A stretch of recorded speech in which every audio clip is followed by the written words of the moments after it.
welcome to Find You Fridays. It's me, Lorene Hughes, and I am back after jet setting to New Zealand and back again. I am so happy to be back with you guys. It was an absolute whirlwind of a trip, and I am so pleased that I got to go and I got to come back. They let me back into the country. Can you believe it?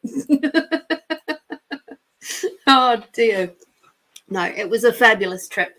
And I was just looking to see how I could share with you guys some of the videos, the pictures, from the trip. And I'm like, oh, that's right. I have to do it on specific formats for me to be able to do that with you guys. And I'm like, no.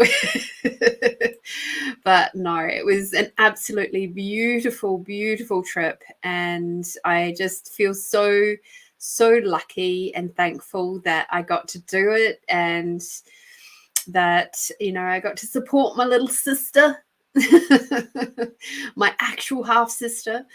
I have some of my what do we call it, my soul sisters that are out there in the world, but it's certainly a special thing when you do get to share something as big as that with an actual family member. And the best part of it all was that I got to spend it, sharing it with my with a lot of my Hugh's side of my family, so my dad's side of the family, who, I haven't spent a hell of a lot of time with them over the years. It's just it's been just circumstance, life, I feel like. And yeah, so it's been it was just such a privilege to be able to go through and enjoy all of that with them. So yeah, happy days. Have I refreshed my accent? Apparently there was nothing wrong with my accent. I still sounded plenty Kiwi and not very much Australian at all. So that was really nice to hear. When I went shopping, there was one of the shopkeepers there that was just like, oh, I wouldn't have guessed you'd been in Australia that long. No way. So that was really nice. So I'm like, yes. If I'm still sounding plenty Kiwi to the Kiwis, well, that's a good sign. So yeah. Hi, Debbie. Hello.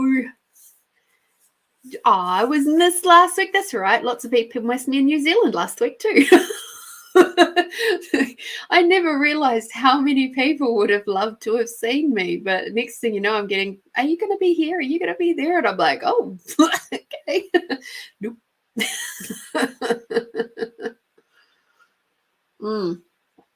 So yes, I still match. My nails are still green. They actually, I picked this top so I could still do matchy.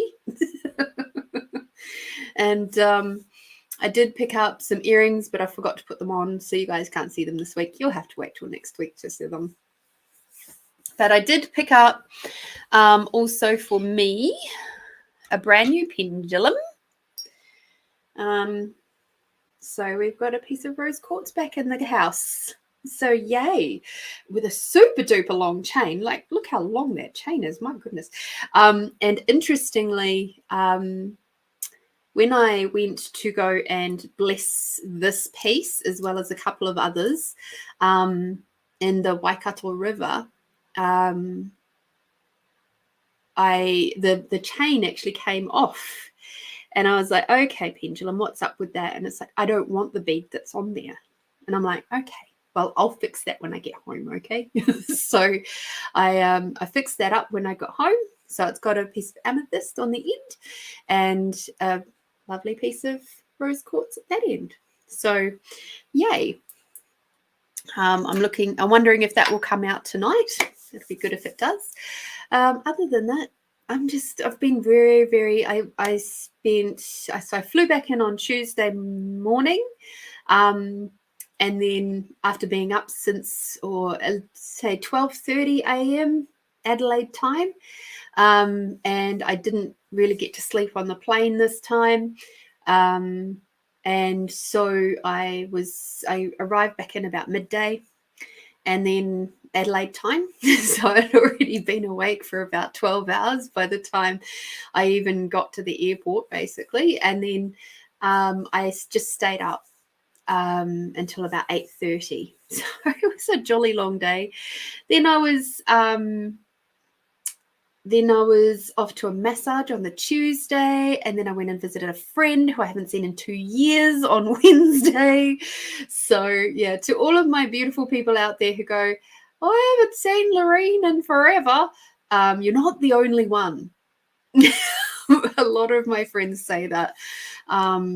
And in fact, my friend who lives like 10 minutes away in Handorf, she was cracking up laughing a few months back, because it was like, she goes, now that you're only 10 minutes away, we see you less than what we did when you were down in Port Adelaide. And I'm like, yeah, that's pretty much the same for everybody. So if you're feeling like you've been a bit of a recluse this year, it's okay. Well, I think we've all needed that space, to be fair. So yes. All right, so let us get into this weekly reading. Let's see who wants to come out and play. I do have a couple of paid sessions coming in first, so yay for you people who are quick off the mark.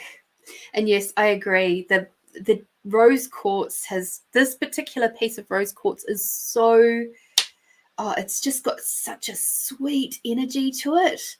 And it was the only piece of rose quartz that they had in the shop as far as a pendulum goes. And I was just like, whoa, you know. So that was really, really cool. And yeah, I'm really, really happy that I have it.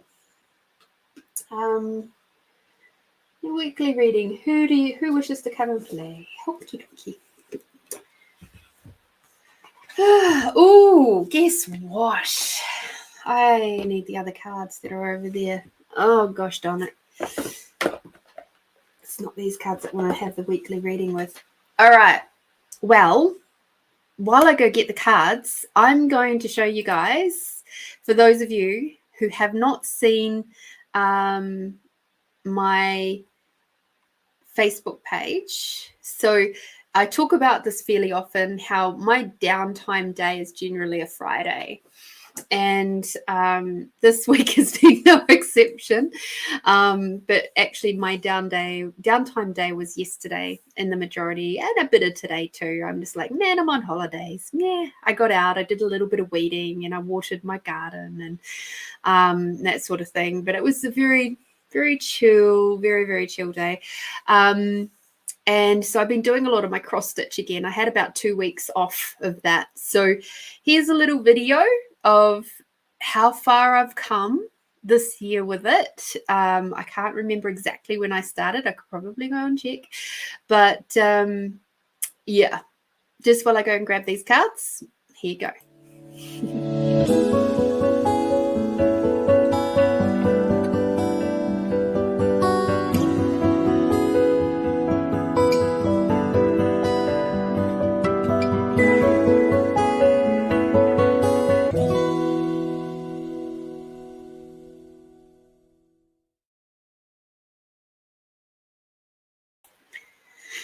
And there we go.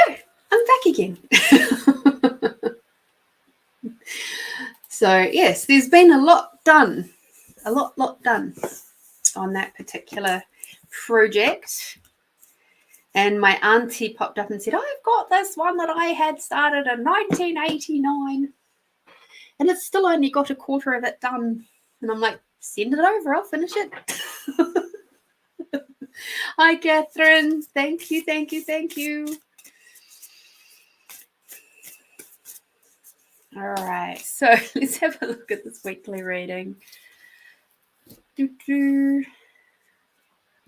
So while I'm just shuffling up for this weekly reading, which will be going through from the 2nd of November, can you even believe it, through to the 8th. And of course, we're in new moon energy today.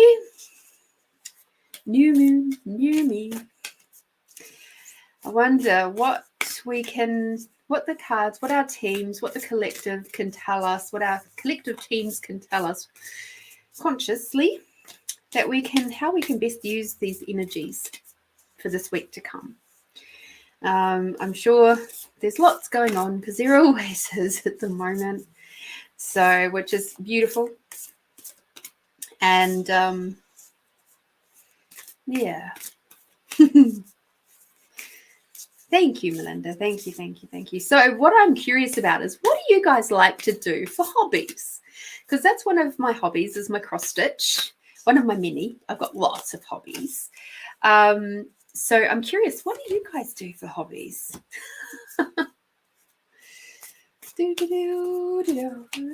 Weekly reading for everyone.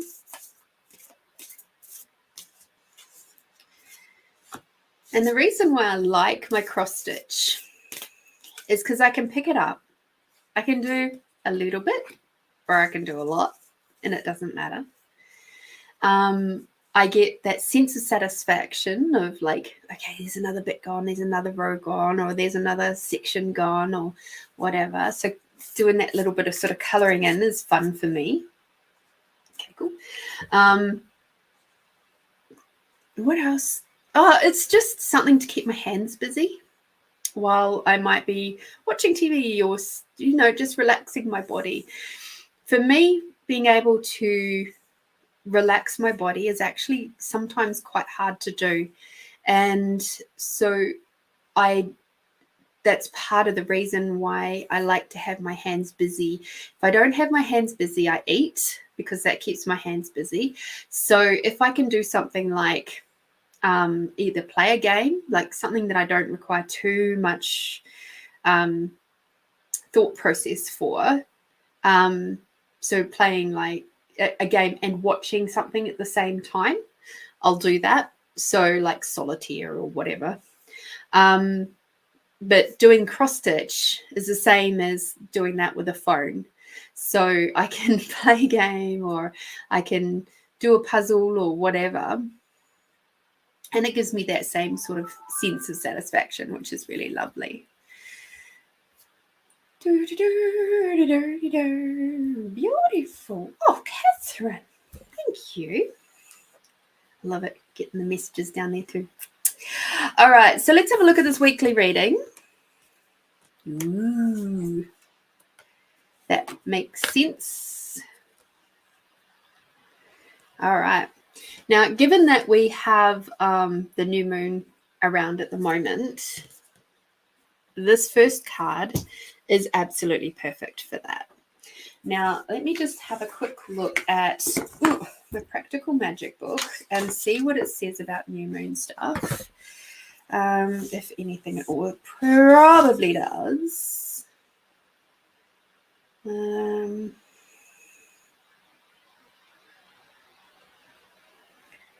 Or not. Nope. Okay, so let me just have a look at this one. 27, 223. Okay.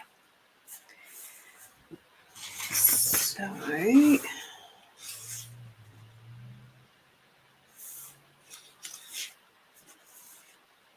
let it go, let it go.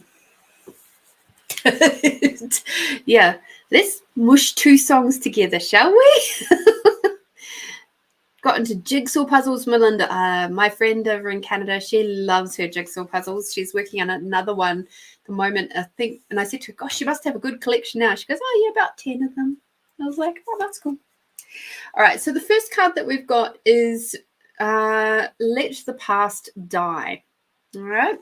And the message it says there is, death and endings don't have to be scary. They can be the start of something new and wonderful if you have the courage to let go and move forward. So realistically, what that's telling us is, for this lovely new moon energy, this is the perfect time to step into, because as I pulled this card out, I heard the words forgiveness. It's time to let the stuff go that's really been sitting in your heart, that's maybe been irritating you, that's maybe sitting way, way, way back in the past, right? Let the past die. That doesn't actually require to be pulled into your world anymore. There is something that has come up for me in this last week with going home, family, all that sort of stuff. And there was one thing that just was sitting there. And the reason why I'm not being too terribly specific about it is because I'm actually trying my best to not bring it too far forward. But what I'm saying is that for me, there's something that's come up. This card has come up. I've had 2 other reminders in the last couple of days come up about forgiveness and letting things go. And it's time. And actually, I think I've probably heard the same message about forgiveness about 3 times over the last few days. And it's been fascinating to see it coming through, because that particular relationship is no longer relevant, because the other interested parties are no longer in that situation anymore. So it's like I can let it go now. I can let the past die. It's okay. I no longer have to be the around it. So yay.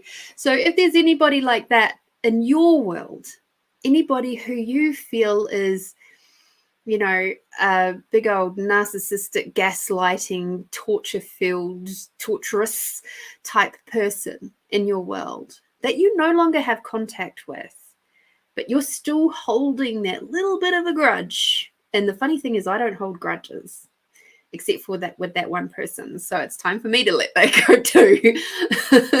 So I will be doing some work after this show around that person, or maybe it will come into my meditation tonight, but it's time to let it go. All right. Hi, Edwina. The next card for this week to come is the gift of solitude. Now, when we have new moon releasing type stuff, absolutely, Debbie, Ho'oponopono is perfect. Sometimes you have to go a little bit deeper than Ho'oponopono. And for this particular one, I'm going to have to do some other processes, which involve me going up to the theta healing plane and doing some theta healing work around this person, so I can actually let it go properly. And Ho'oponopono is beautiful.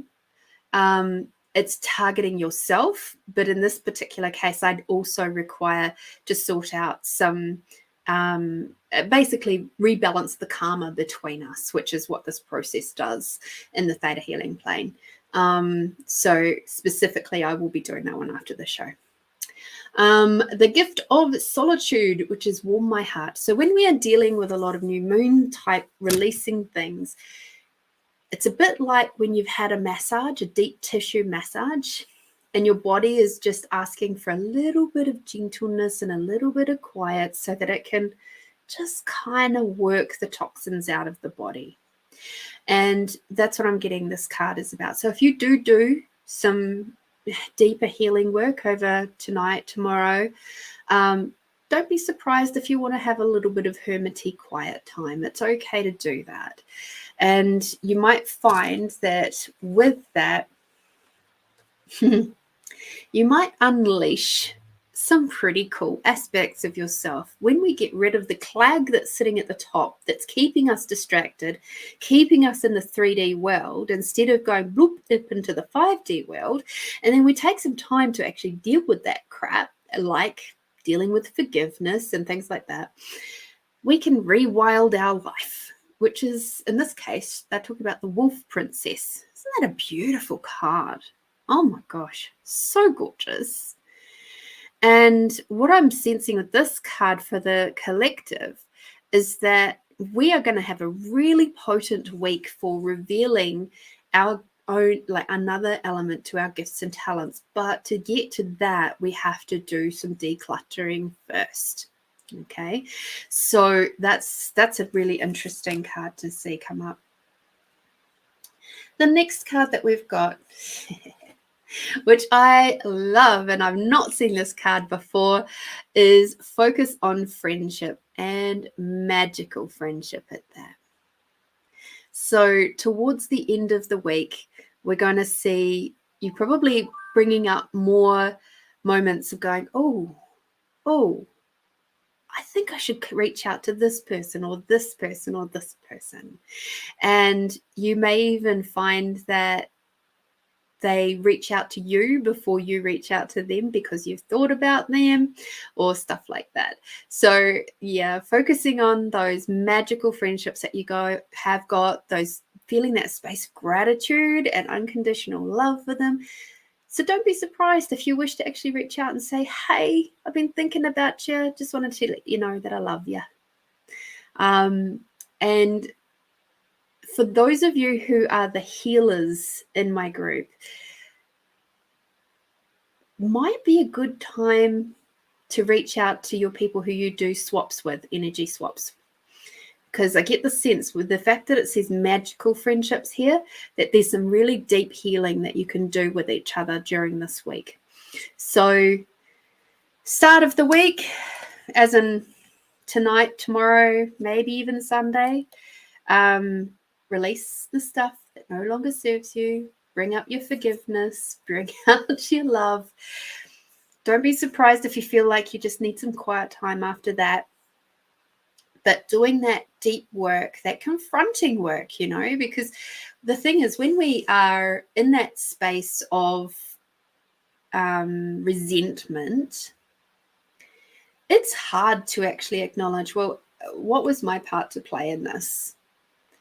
And it can be very confronting to go, well, actually, what if they were showing me the energies of when I've been that, or how I'm choosing to continue to bring that particular behavior into my world, or those sorts of things. And it's like, oh gosh, that requires self-responsibility, right? Which is where Ho'oponopono comes in. And to be able to be brutally honest with yourself about how you created and how you welcomed in those particular toxic people into your life in any way, shape, or form, you welcomed them in, you asked for them to be there. And that's tough sometimes to go, Jesus, how did I do that? What did I do? Why did I choose that? What lesson did I require to hear or know or experience? If that's my higher self sitting up there with their little list of what sort of things I have to experience this lifetime, what the fuck was I getting out of that? I don't know. And when we start looking at it from that point of view, it's easier to be brutally honest and go, okay, well, did I have to learn maybe extra levels of compassion? Perhaps I was like that person so much when I was in my previous life, and I needed to know what it felt like to be on the receiving end of that. And that's why I welcomed them into my life. That's why they are there. So I can experience what that feels like and go, oh shit, that doesn't feel good. I'm not going to choose that again. So there we have the karmic rebalancing. Okay. So it's not all bad to have toxic people in your life. The bad, I guess the thing is that we have to be aware of why, so that then we can rebalance and make sure that we are learning the lessons, the experience, that we're having the human experiences that we required to have on our lovely little soul list, and then we can move on. So that we can, when we do choose to go to the next life, we can actually be in more of a space of harmony and harmonious places. All right, so our yummy card. Good morning, Christine. Oh, you're welcome, Melinda. Yeah, toxic people aren't that bad, but they certainly can show us a lot about ourselves. Things that we don't want to look at.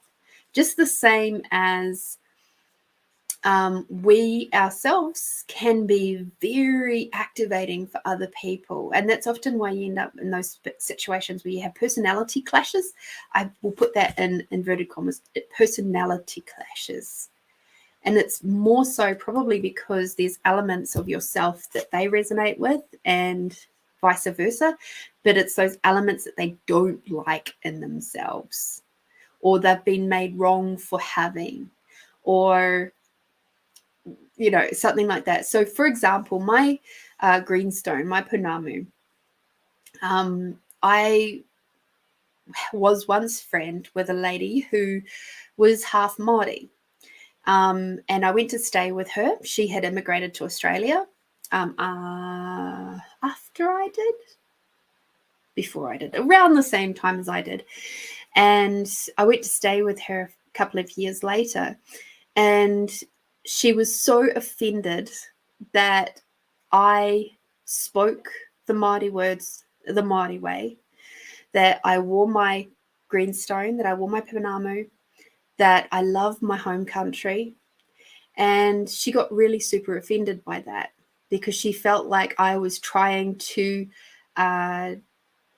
take on the Māori culture as my own. And it's like,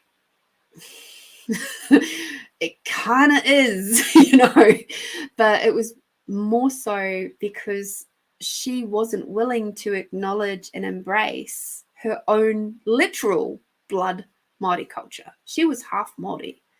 And because she had been grown up being made so wrong for her heritage, half of her heritage, that anybody who was white, who felt like that was part of them, was just absolutely wrong for doing so as well. So interesting, huh?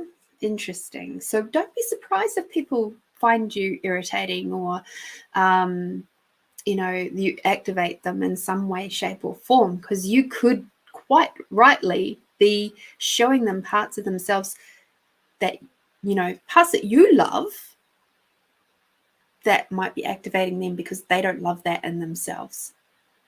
Right? The other key word for this week is frequency. Be aware of your frequency. Be aware of what you're putting out. Be aware of what you're bringing in. Okay? So that's a pretty cool reading for this week to come. I like it. I like it a lot. Alrighty. So, Melinda, my love, would you like to put your question in the chat, please, seeing as your first cab off the ranks today? I appreciate that so much. Let's see who wants to come and play with Melinda. Oh, okay.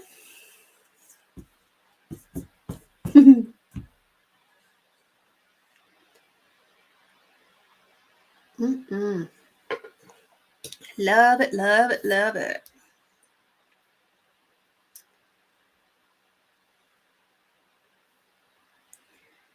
Okay.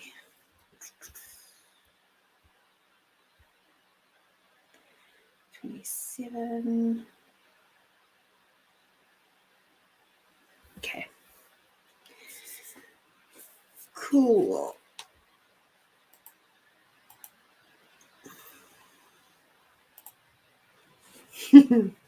Such a very open question.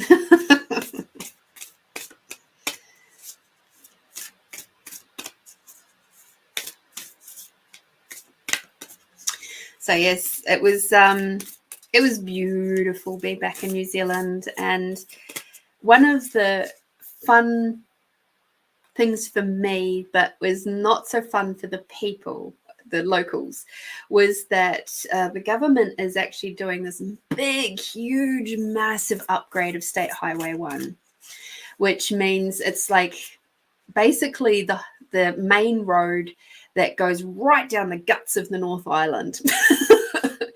And what they've done is they're actually shutting off massive sections of it to complete it over, I think they told me, an 18-month span to get the whole thing upgraded, because they just have been doing like little pothole repairs over the many years. And it's like the main road was just turning into an absolute shambles. And so they just kind of went, this is beyond ridiculous. We have to do something here, and we can't do it, just half and half or anything like that. So what they've done is just blocked off big, huge parts of the road, and then done a full section all at once. But what that means is that all the traffic has to then go around those sections into like the back roads or the more rural roads. And for me, that was great, because I got to drive all the beautiful roads. Like the scenery was just phenomenal on my way. And sorry, that was Melinda's team fully stepping in. And oh gosh, it was just stunning, absolutely stunning. And they even have some 110k roads over there now. That's new for me. I'm sure they've been up there for a while, but there's a beautiful section of road there now from Auckland through to Hamilton, where it is 110k's. And I was just like, whoa, cool. This is awesome, because I'm used to driving 110 here. But yeah, that was quite fun.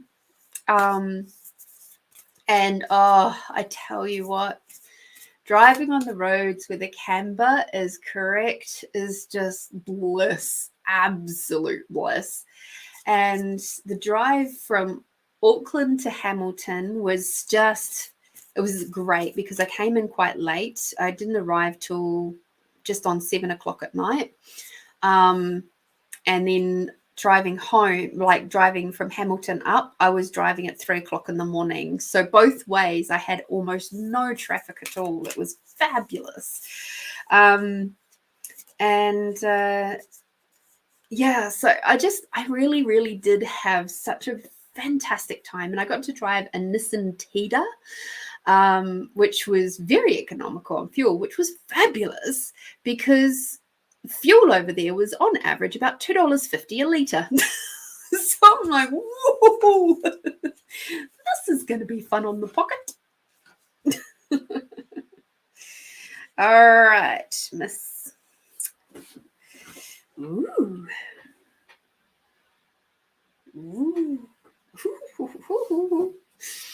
All right, Melinda. So I have been pulling cards while talking. Your team has been guiding my hands while my mouth is going blah, blah, blah, blah.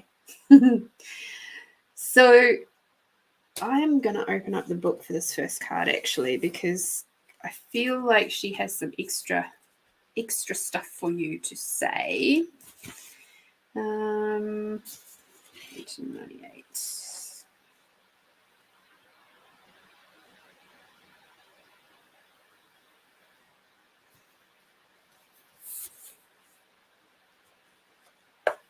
Okay. So your first card, you're going to find this really interesting reading, my dear, is Inner Wisdom, which is the Stardust Soul. So I'm going to bring that just a little closer for you so you can really get a good look at it. All right. So it says, connect with your inner priestess or priest to reveal your heart's truths and understanding and awareness that is already part of you. Within every person, there are all the emotions they've ever felt, all the lessons they've learned, and a well of knowledge born of experience and interaction. Yet it's easy to overlook, disregard, doubt, and to give more weight to other people's opinions and what they think is best for you. Instead, quiet your mind, listen for that small voice inside, and to give it the space and attention to grow and blossom. There is a stillness and strength within you that you can access, but you need to make the effort to reconnect with it and value it to activate this knowing and discover your deepest truths. Fortunately, this wisdom and intuition is like a muscle. The more you use it, the more you acknowledge your inner guidance, the stronger you will be emotionally and the more able to access this information every time you need it. Okay, so fascinating, right? Oh, Edwina, getting down to the river was just I was able to be at the lake, obviously at Lake Taupo, and then I was able to be down at the lake at the Waikato River at the clean end, like the mountain end. We don't do the Waikato River at Hamilton end, but that's just gross. Right. The next card that you have, my dear, is to face your fear, for you have passion and power waiting to burst out. So your inner wisdom is allowing you to see where are your passions and your fears. And if you really truly dive into this, there is so much potency in your body. There is so much wisdom. There is so many gifts that you have to share. And these gifts can come out at any time, anywhere. You don't have to have a healing business to share your gifts. And sometimes it's our fear is about something that you wouldn't even think of really as a fear. It might be a fear of not being able to remember enough things. So with your newer job, you know, you might be thinking, oh God, how am I ever going to remember all of the things that I need to remember? What if that's just a fear of remembering things? What if that's a hangover from another lifetime where maybe you had Alzheimer's and that little bit of imprinting is still with you today? So what if you could go, I now remember everything with total ease? Or something similar to that. I don't know if that's what is popping up for you. It's something you have mentioned about having to remember a lot of things. So, and that's the same with any new job. There's always loads of policies and procedures and, you know, all the things. So face your fears. Might be time to do some intuitive writing, because the next card that has come up is embrace your shadow. Light and dark, dark. Interesting. So let me have a look and see what the book says about this one. 18, 25.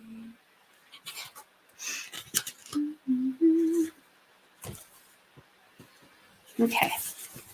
Let me bring that one up close so you can see that one too. All right. Because it's pretty cool.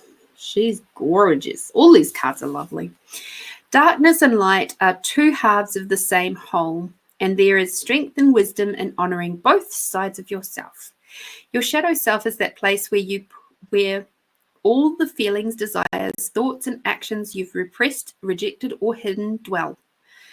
The place within you that you refuse to shine a light on or examine in any detail. The darkness that only grows the more you wish it away or try to ignore it. You've been taught not to revel in your emotional pain, but there is incredible strength in bringing the suppressed pieces of you to the light and accepting your whole self.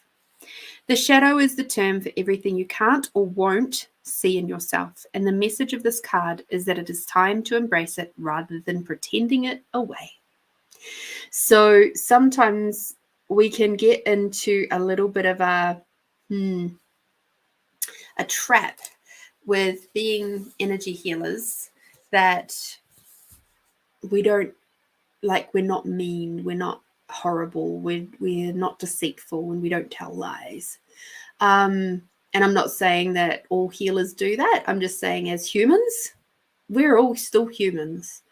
we still have an ugly side sometimes, and it is part of the life journey.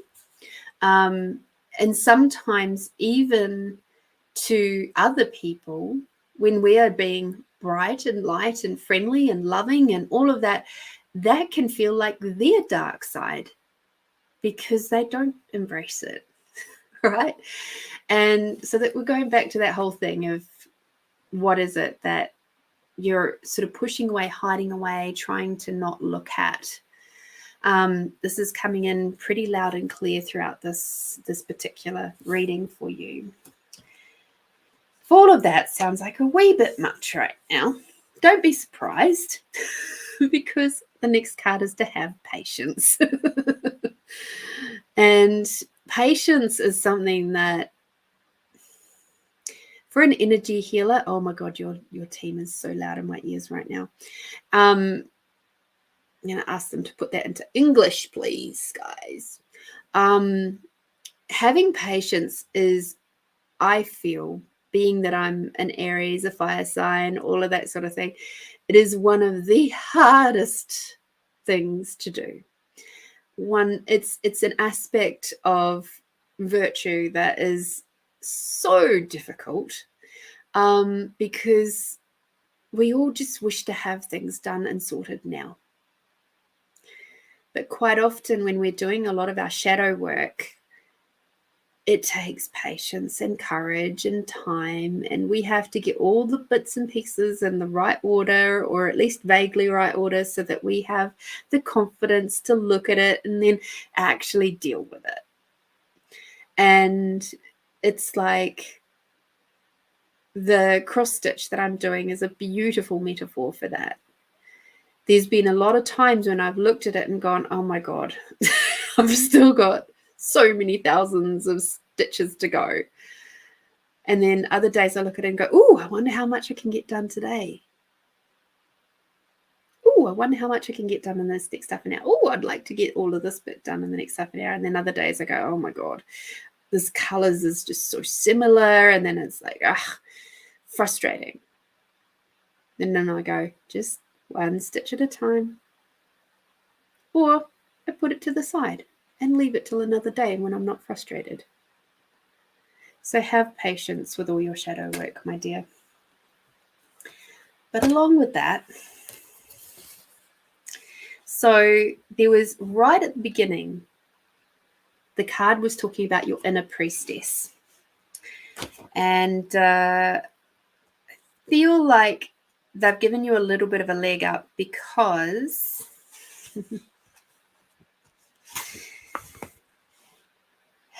we have the Lady of Fire, which is step up. So while you have to have patience, she's also going to be sitting right there at your tail, on your tail, saying, mm-mm.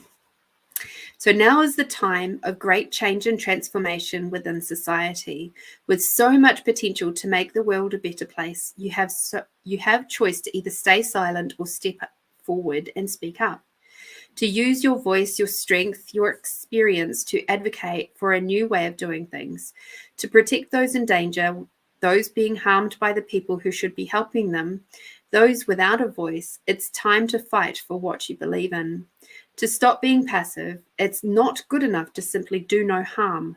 You are being actively called to do good. This will require courage and determination, but you will have the strength to walk the path of your beliefs and be aligned with who you are becoming. All right, so it says embody the power and passion of fire to take a stand against injustice and find the courage to use your voice to work for change. Now, this can happen on a home front. It can happen at work. It can happen within your friend circles. It can obviously happen on a community level. It can happen at your workplace. It could happen in a much greater, broader sense of the world and the collective. So just because it's like, step up, it doesn't necessarily mean that you have to be going, oh my God, I have to go and save the world. No, it doesn't necessarily mean that. the most important thing in there is it's saying,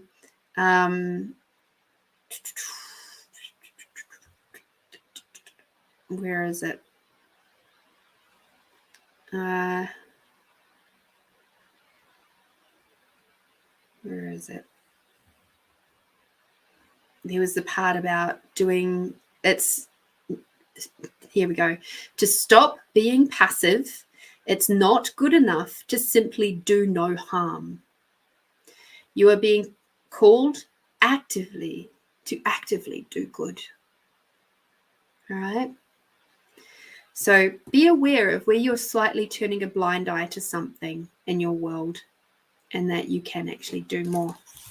And of course, while you're doing all your shadow work, you'll find that these areas in your life will start coming to the fore, and you'll go, okay, I can't stand idly by and watch that happening anymore. I'm done. And so I'm going to do what is required here. So the Lady of Fire, chuck that in your belly. Hi, Erin. Chuck that in your belly. And at all times, remain in gratitude.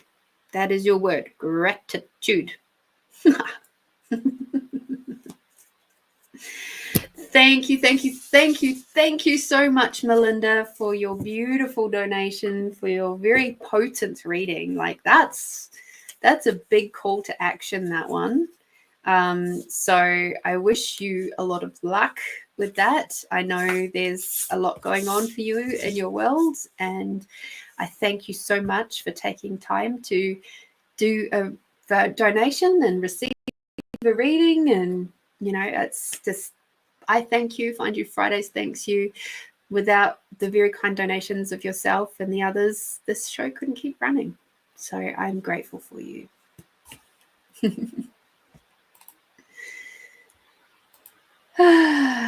Yes, New Zealand. So beautiful. Alrighty. Catherine, you are next, my love. Yes, a big call to action. She's like, that was her team telling her, pull your head out of the sand.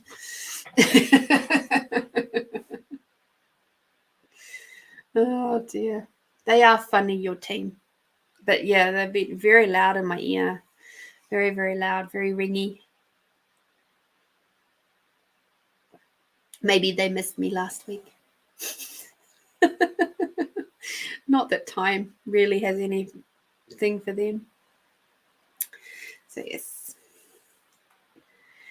Oh, so good. Oh my goodness. The other thing that was really fun, and I know I can tell you guys this. So this weather for Saturday, which is when the wedding was not looking good.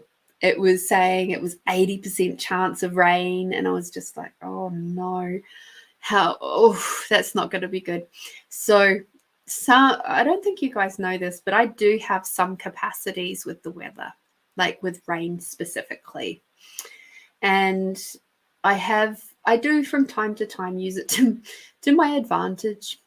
And I thought, you know what, I'll just keep putting it out there. I'll keep asking the rain clouds to go away, come back in the evening time, that sort of thing. And when I was in miracle upon all miracles, Saturday morning rolls around. The clouds are a bit stormy and stuff, but not looking bad. Like they were just kind of like, they were there. It was all cool. And then, as the ceremony's progressing, there was a couple of little spits, and I was like, no, stay away. And my cousin's partner was sitting behind me, and he's like, with the grace of God, stay away. And I'm like, oh, this is interesting. And so the raindrop stopped, and I was like, Oh, this is cool. You got the two of us doing this work. This is awesome. And then when the rain stopped, he's like, I said to myself, just, internally, thank you, thank you, thank you. And he's like, thank you, God. I'm like, oh, this is cool. And then it got to the point where they were doing their when was it? It was when they were still standing up. So before they did their paperwork, and they were doing their vows. That's when it was, because the raindrops were started to fall on the vow books where they'd written their things. So I imagine that there was this big, huge umbrella over us, and just let the rain flow around us, and it totally did. And again, my cousin's boyfriend was behind me, or partner was behind me, saying his, praying to God and doing the thing. And I was just like, oh, this is so cool. So I will quite humbly say, but between the two of us, we kept the majority of us dry. So it was great. Oh, okay. Thank you, Catherine. Now,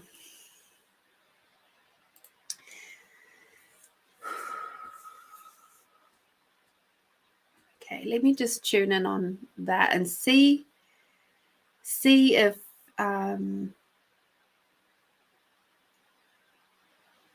it's possible. And the reason why I say that is because it's still quite fresh. And when they're still quite fresh, they can be in a space where they are sort of in the in-between. They're in the waiting room, essentially. And when they're in the waiting room of spiritual progression, it's like they haven't gone to their review space yet. It's kind of like they're just giving the being a chance to just kind of realize, number one, that they're dead, and number two, that and it's okay. So that's part of the reason for the waiting room, kind of like just to give us the being a chance to work through the shock of no longer being with the body. So let me just see if I can tune in. So truth, Gail.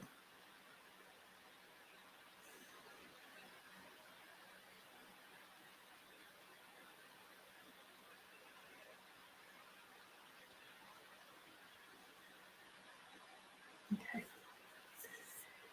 Seems she's okay to come and talk. So she's happy to work through the cards.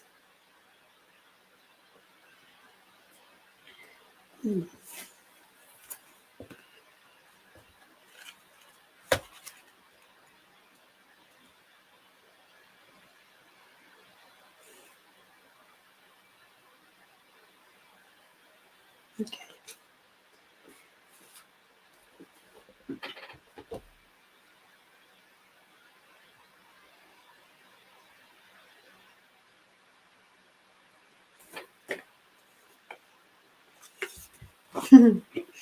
Thanks, Melinda. It was fascinating, absolutely fascinating. Like some people would probably go, "Oh, you're just dreaming. You just made it all up." But yeah, when you know, you know, you know. Okay, so the first thing that she's saying is that there's a real longing for you. That she misses you too, and she thinks that you think that you're crazy for how much you miss her. And she's like going, it's not crazy to miss someone when they go.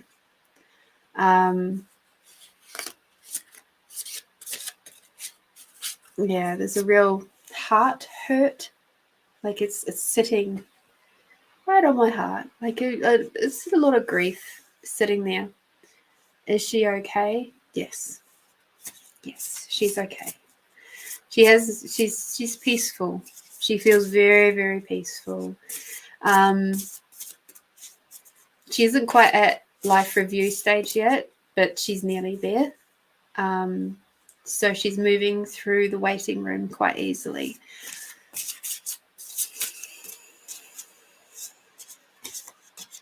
That's why she's able to talk with us tonight, because if she was still stuck back, she wouldn't be able to.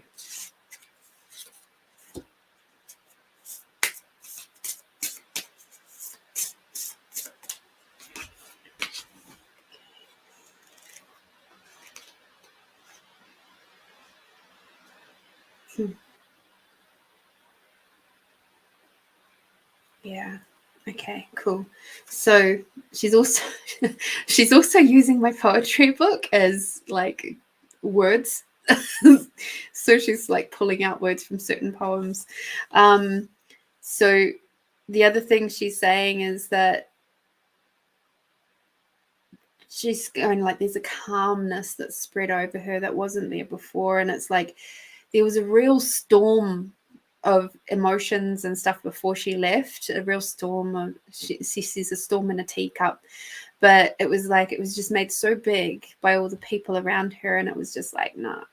So she's feeling much calmer around everything, and she feels whole now. She doesn't feel like she's missing any parts of herself. She doesn't feel like she's lost or alone anymore. It was just she's very much at peace, and she's embracing this new space of peace. Okay. What else would you like me to tell her?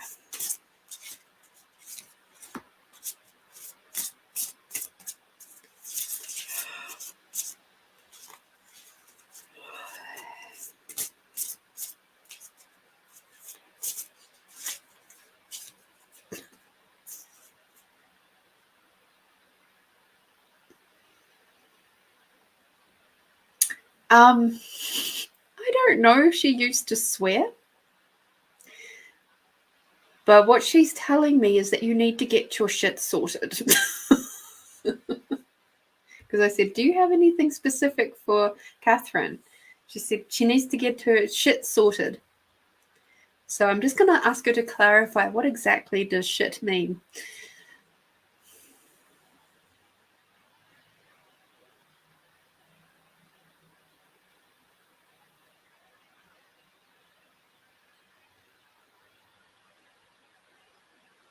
Oof.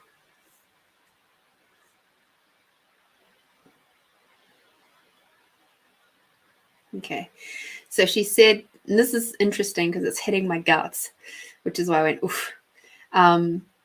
She said, you're going to have to be really brave, and you're going to have to sort out your stuff, your possessions. You're going to have to sort it out because you're not getting any younger. And she's asking you to let stuff go. She's asking you to do that. She said there's a lot of trapped energies within the possessions, and it's preventing you from moving forward.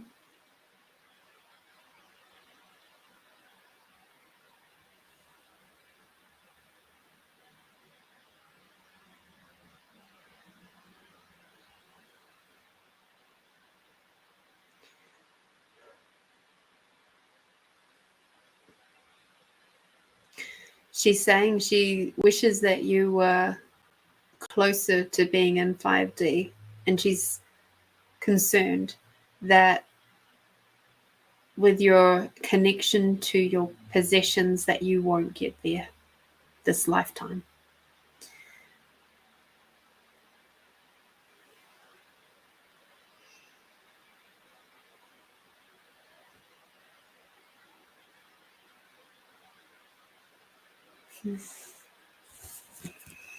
She said she knows you can do it.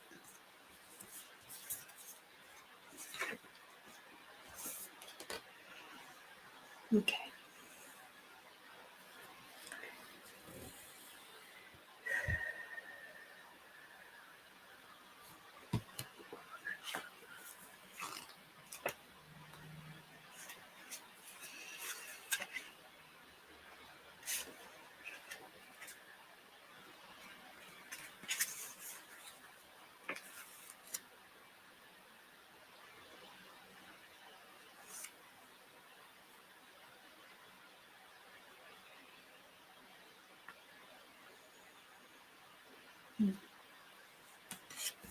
Yeah.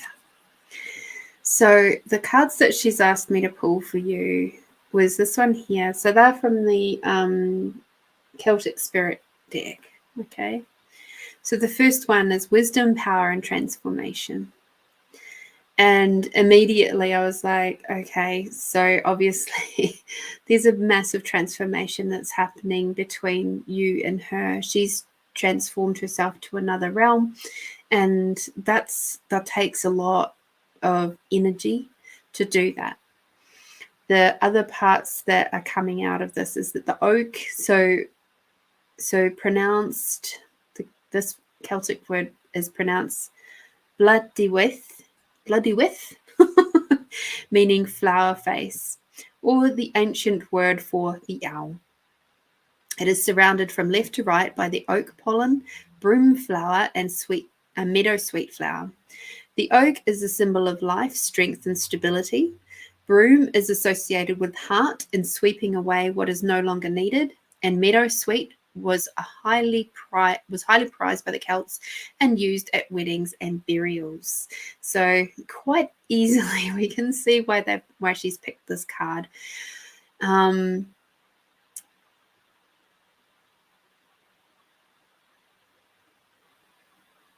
So is there something that you are doing that you do not love and feel like you are trapped doing? Do you long for another job or relationship or another life? Could be time to find a way out of where you are, to find a passion and allow your true being to come forth. Only through a deep transition or a death of some sort can you expect something different to what you have now. Okay. So she's asking you to do your own sweeping away of the things that no longer serve you, and you have to be really brave to do that. Okay. She's asking you also, because we've got the standing stones, which is next, okay, which is ancestors, gateways, and sacred. So what I'm seeing with this one is that if you ever feel like you can't do this, if you ever feel stuck, you can reach out to her energetically, telepathically. She will still be there for you. She's still your friend. She's still your dear friend. And she'll still be there for you at this point in time. She's not going to transition to another body very soon. She's telling me she's going to wait.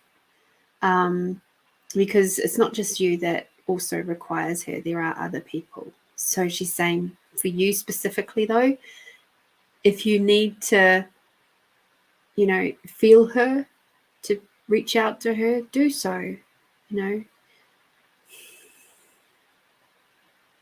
the sense, she's given you something that you can do that with. All right? Something that reminds you of her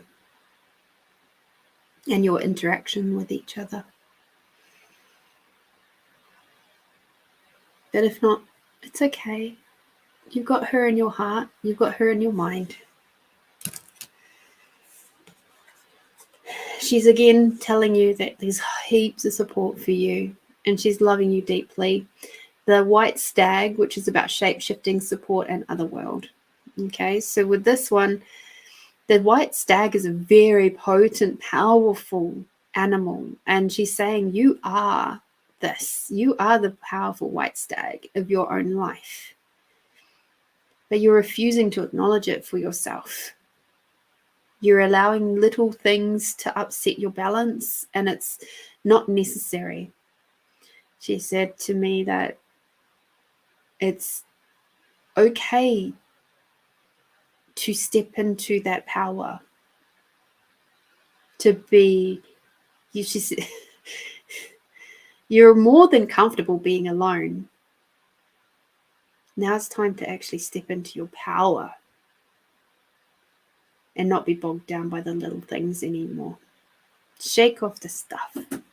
Shake it off. Shapeshift. Okay? It's time to shapeshift. And with that, you'll be tapping into your other gifts that are waiting for you.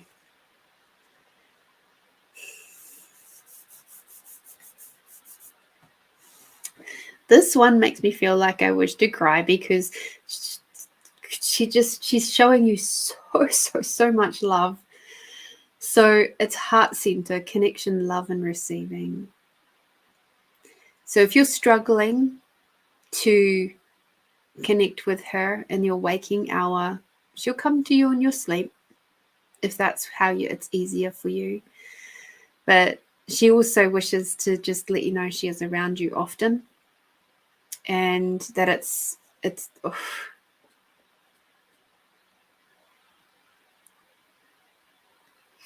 she sees the truth of your heart, and even more now than she did before. And it's a beautiful thing.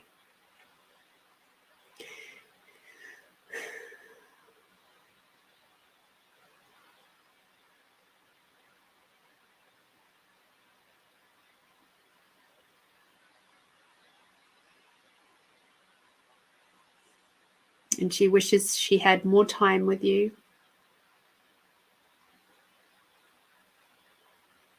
She's so grateful for the time that you already had.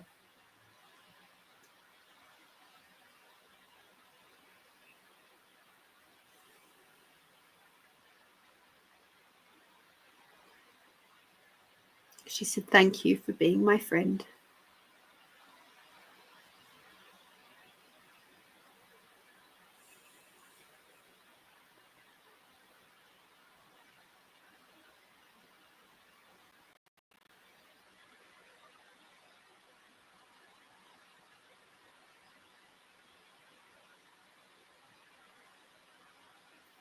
She also said she knows that you're beating yourself up about not being able to say goodbye. She said, don't do that.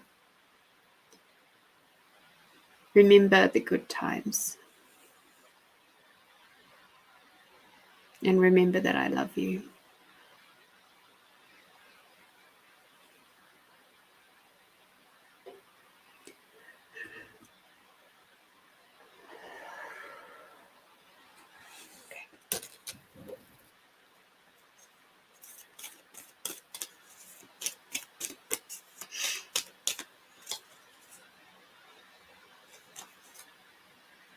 And the other one she said is soften.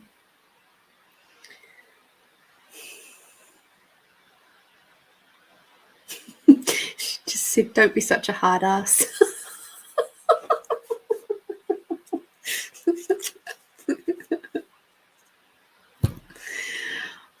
Thank you, Gail. Thank you for sharing space with us. I know your time at the moment is precious and your energy is precious. And I appreciate you being willing to come in and spend some time with Catherine and myself. Because when you're in that space, it's hard. It's hard. But thank you for taking care of Catherine and checking in on her. May your friendship live for many, many more years to come. If that is what is destined for you.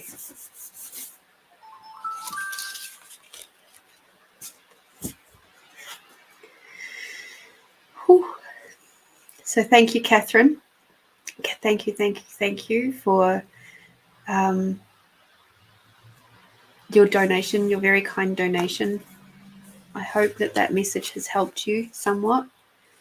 And to know that Gail is there. She is definitely there. And if you feel her around you, you're not dreaming. You're not going kukula.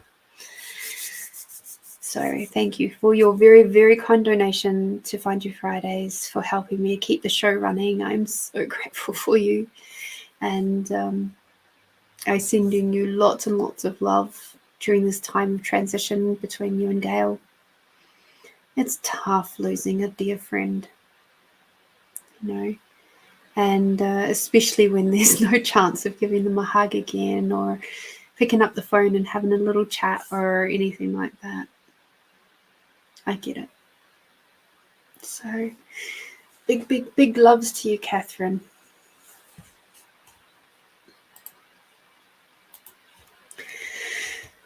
Whew. Okie dokie. Right.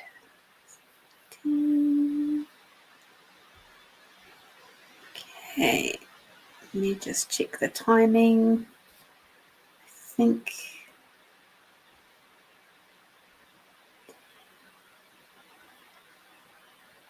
Cool. Edwina, my dear, you are next. Hi, Julie.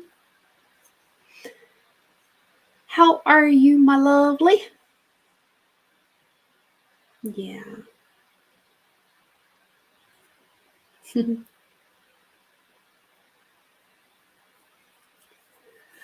That was a lot of energy.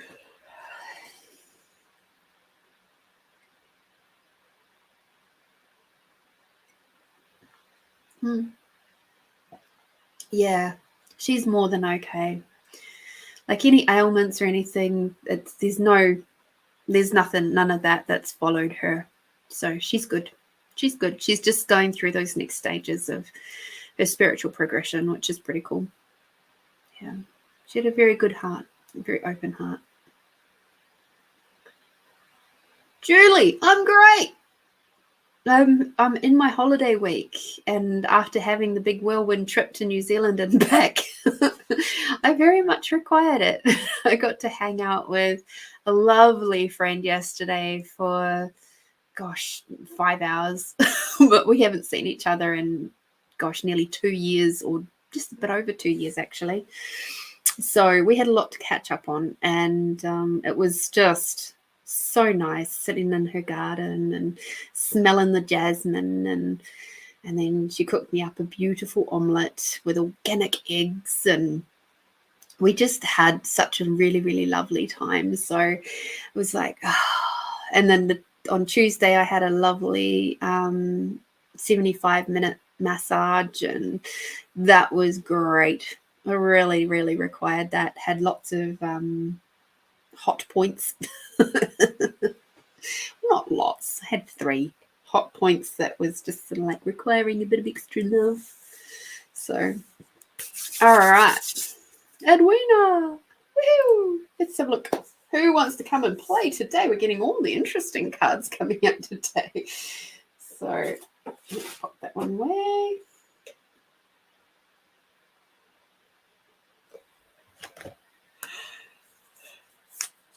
Oh, the gentle ones. Sounds good. Oops.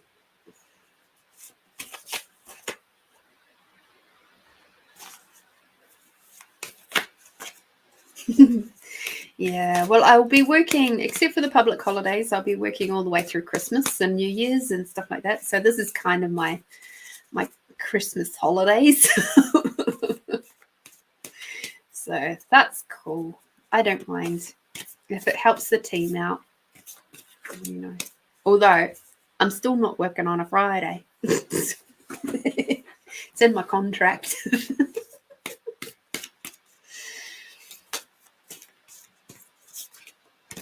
Edwina, you need to be a bit more careful with how you're lifting stuff at work.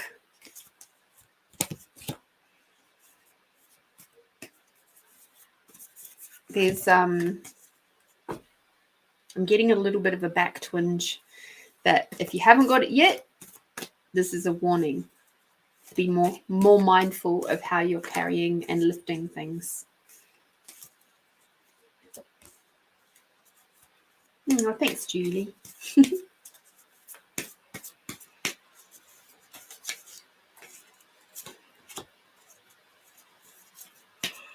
Oh, yeah. Yeah.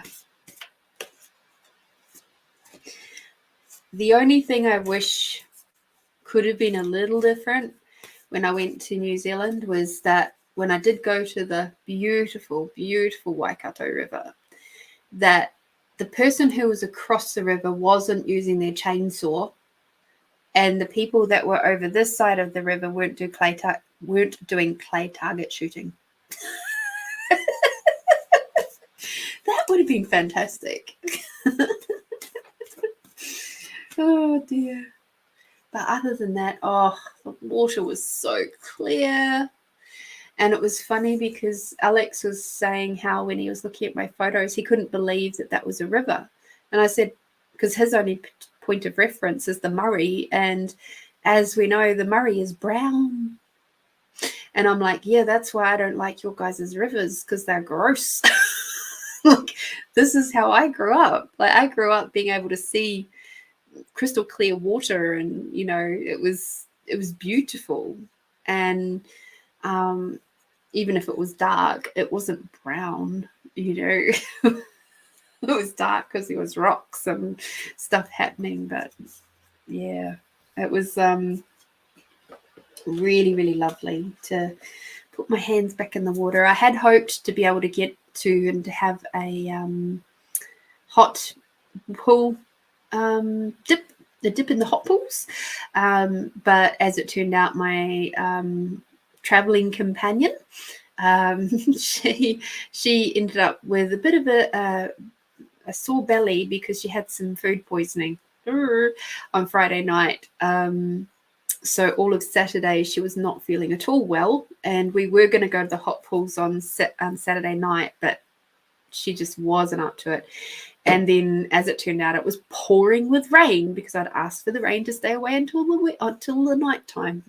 So that's what it did. So no hot pools for me this time. I was a bit sad about it, but lots of other good things happened in the meantime. Okie dokie.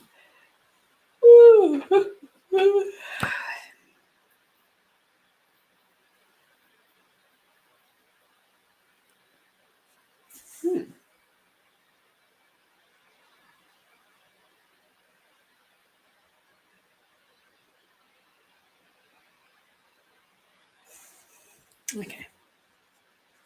All right. So your first card here is Jade, and it says take action. And I was like, take action with what? That's all a bit vague. And your team said, take action and start talking with your higher self more. So it's interesting because as I'm saying this looks like an angel. And this angel is you. This is your higher self, and it's calling out to you. You are more than just a person. You are more than a mum. You are more than an employee. You're more than a wife. And your higher being, your higher self is asking for you to acknowledge that and to start taking action and connecting with your higher self. They feel like you've become a bit disconnected from you and that it's time to start grounding. And which leads us into the brown, which is about establishing boundaries, but it's also earthy. They're both very earthy, naturey type cards. So that's part of what they're talking about there. Is it's time to connect down and also up. So it's like you've got to go out of being a 2D version of yourself to like this 360 dimension version of yourself, where you're truly acknowledging all of your senses, not just the 5. It's like your 6th and 7th senses as well. And within that, there's going to be some rough growth.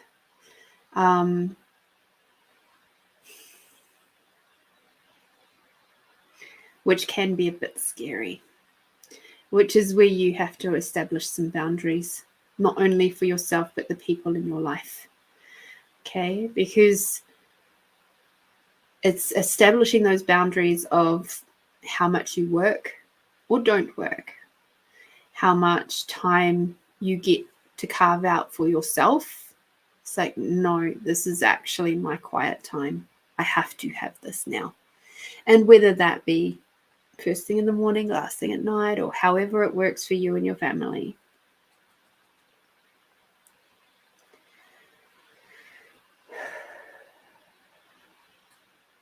Yeah, this is very important.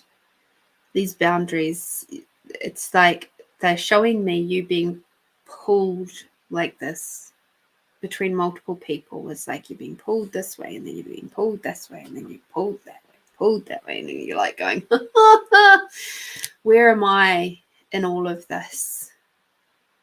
Where does Edwina sit? Where can she find some quiet peace?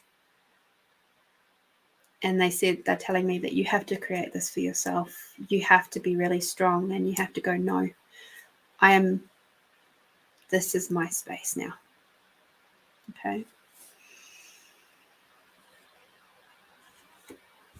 I've known a few mums like yourself who have multiple children and very busy households and their own businesses and stuff like that. And what they have found for themselves is like before the children wake up was a really good time. Like they'd carve out like 20 minutes, half an hour beforehand. Before the household awakes, they'll just very quietly get up and they'd go off out to the garden or wherever their little quiet spot was. They'd sit, they'd drink their coffee or tea or whatever it was. That was their favorite morning beverage. And they would just quietly have time for themselves then, before all the madness began of the day. And even for me, I don't have kids, as you know, but my day is still quite mad at times, especially Monday through Thursday. And so I set my alarm for 5 o'clock in the morning and I do my good morning practices. And I did them while I was away. I do them every single day.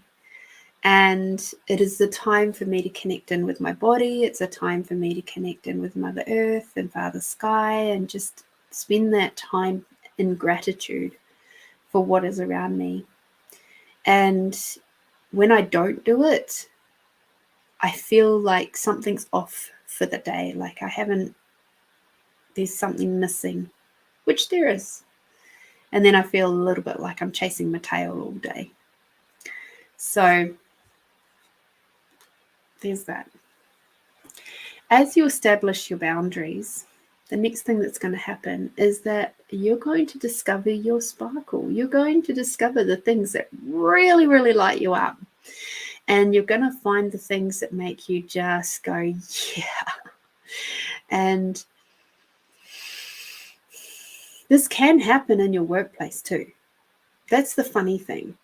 Your sparkle can shine in all sorts of places. It can shine in like with your parenting, it can shine in your partnership, it can shine in your friendships, it can shine in business, it can shine in your as an employee, so in your workplaces, with your interactions with other people. It might be some volunteer work, or it might be, it doesn't really matter. But there is more of your shine to come. Whatever you've got already is awesome, and there's more to come.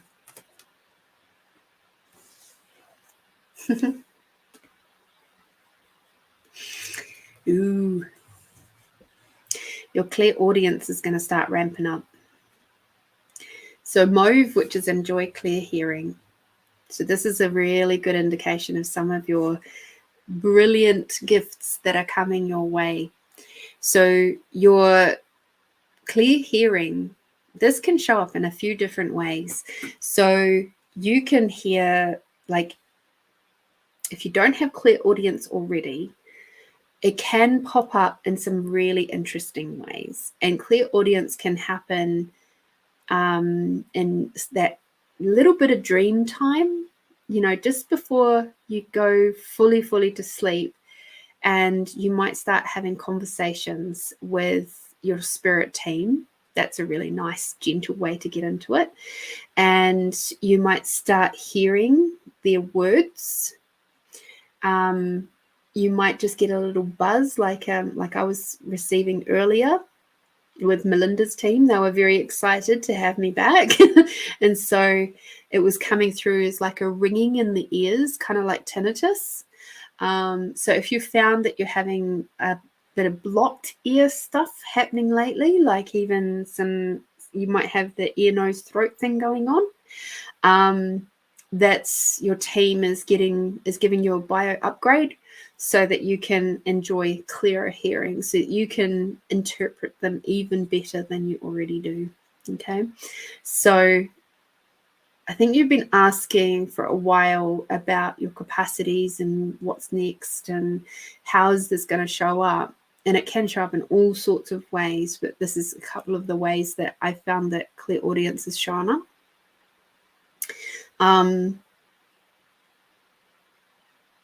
Just asking them if there's anything more they wish to tell me on that one.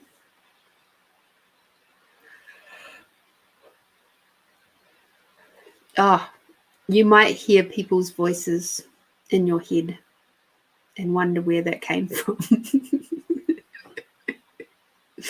It's a little bit disconcerting when it first starts happening, because you go, oh my God, how did I just hear my friend's voice?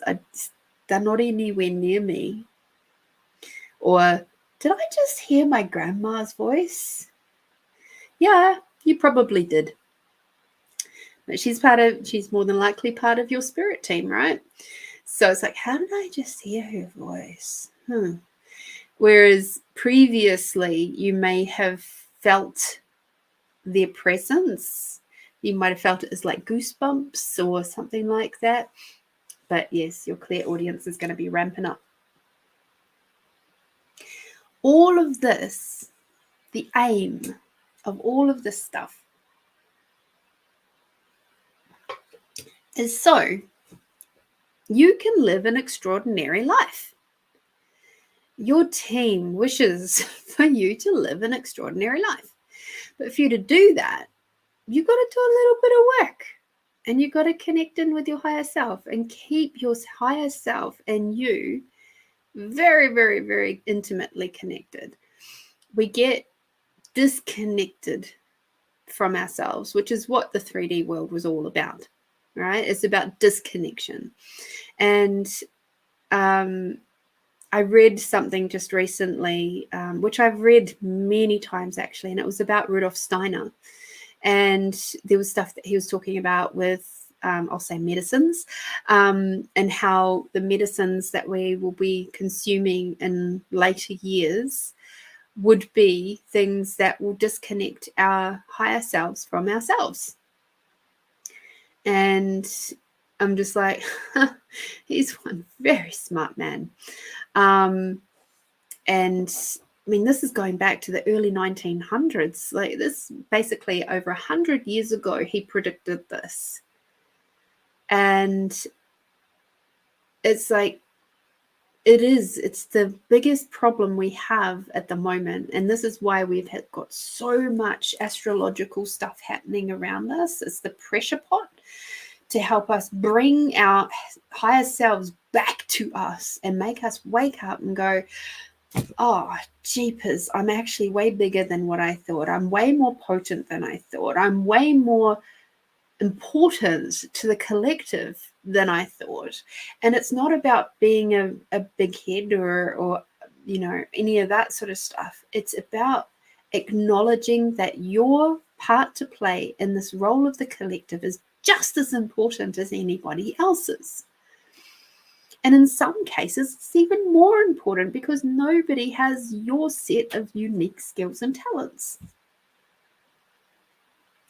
And that's why we have to do the stuff about taking action and bringing ourselves back to us, integrating ourselves, establishing those boundaries. And the more that you discover your sparkle, the more you'll be able to inspire others to discover theirs, whatever that might be. And that's a beautiful thing. And also be careful of how you're treating your body at work. Okay.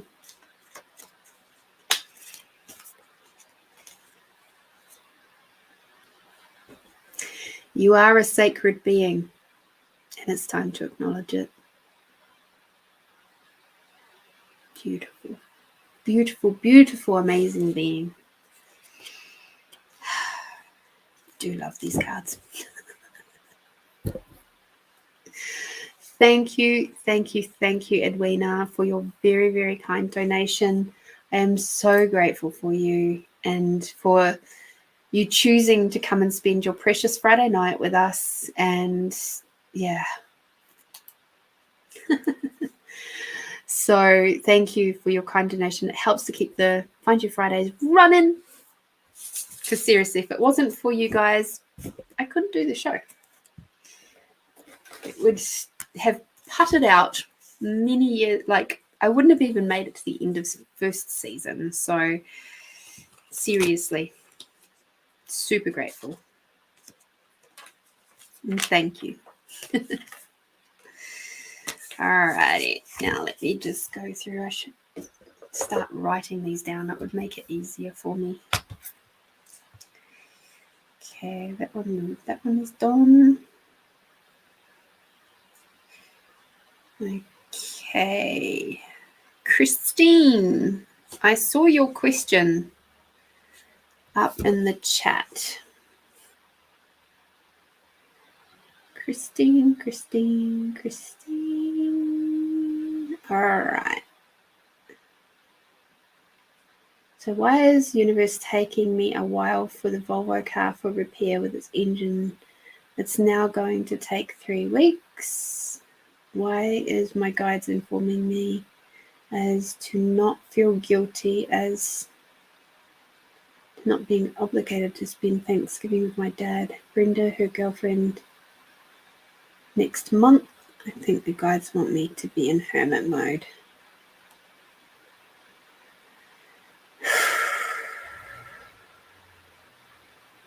Okay.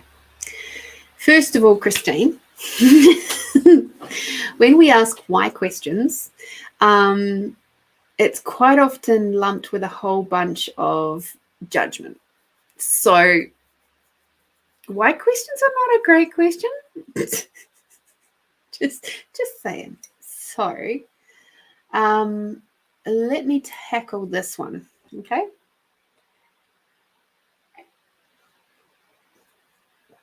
And I'll see what pops through for the Volvo question.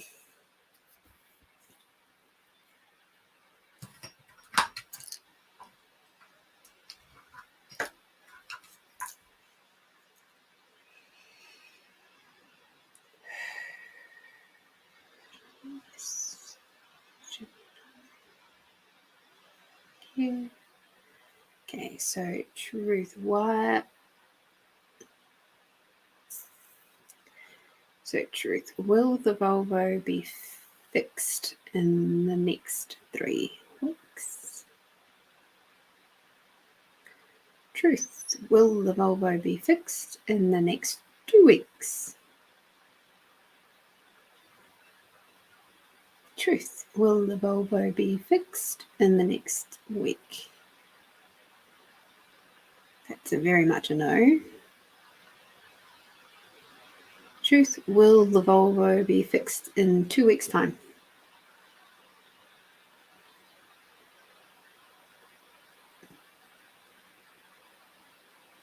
Truth, will the Volvo be fixed in 3 weeks?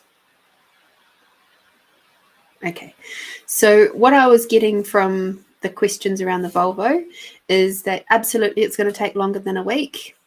It's possibly going to get fixed within 2 weeks, but definitely within 3. Okay,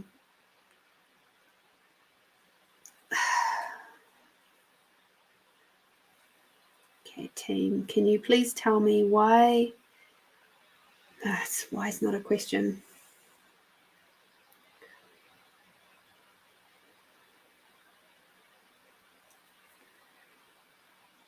Okay, thank you. So, truth. Is the Volvo divorcing itself from Christine?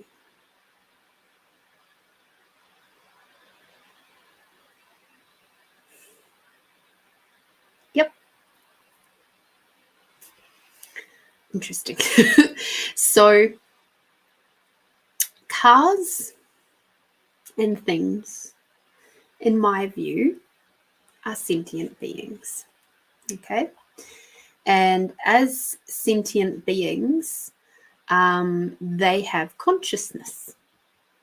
So you think about it, a car, it takes fuel, it has electricity, it has requires maintenance and all that sort of jazz. It also has moments where it decides, or realizes rather, that its time is done with us. And it will do things to make it very, very clear that that is the case.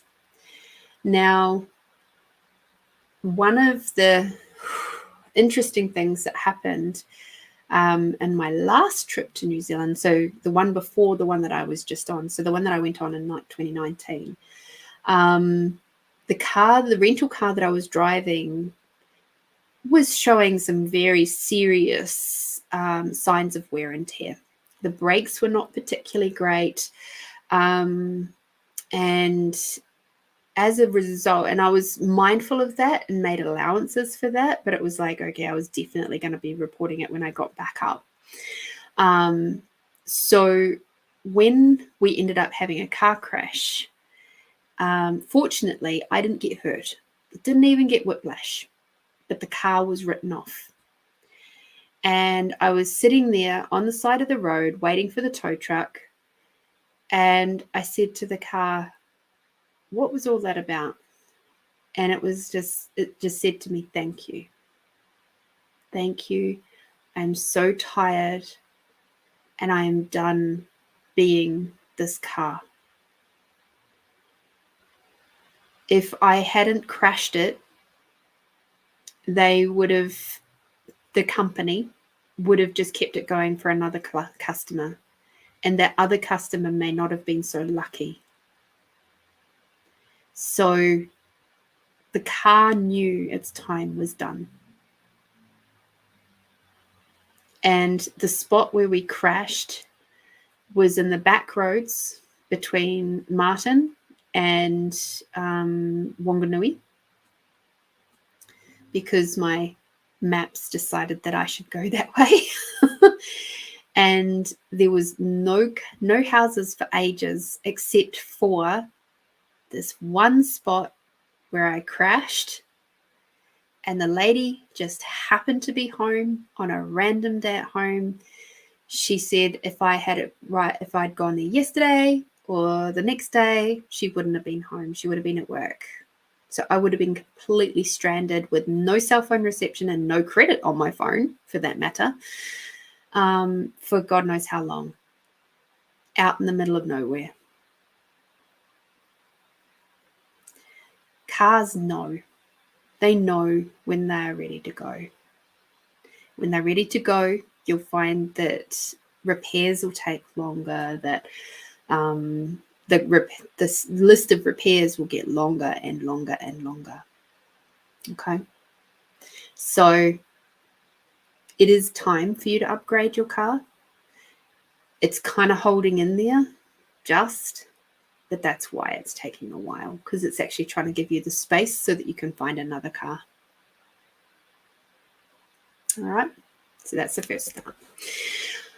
Why are my guides informing me to not feel guilty as to not being obligated to spend Thanksgiving with my dad, Brenda, her girlfriend, next month? I think guides want me to be in hermit mode. So let us come to my brand new rose quartz.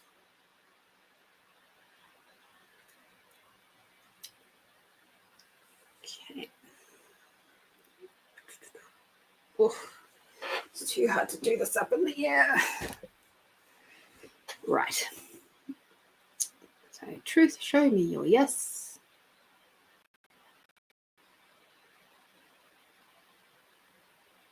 Truth, show me your no.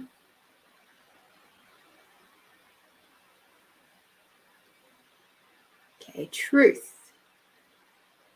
What will it create if Christine Stop. Truth. What will it create if Christine goes to her father's place for Thanksgiving?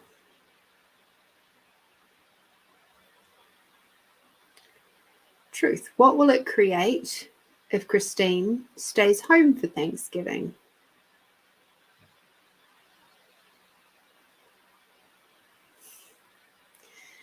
Truth, what will it create in 1,000 years if Christine goes to her father's for Thanksgiving?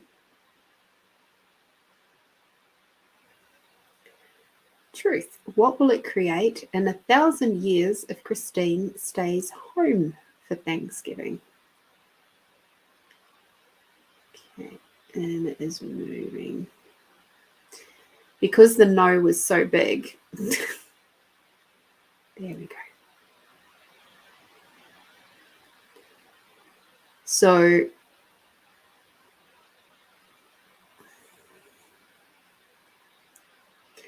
it is not going to create more if you go to your dad's. For what reason? That's a jolly good question. Perhaps your team is aware of some family drama that will pop up because you go there. Which feels quite true. Maybe they require to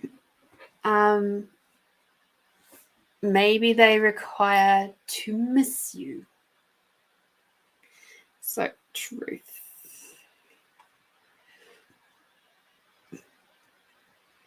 So truth.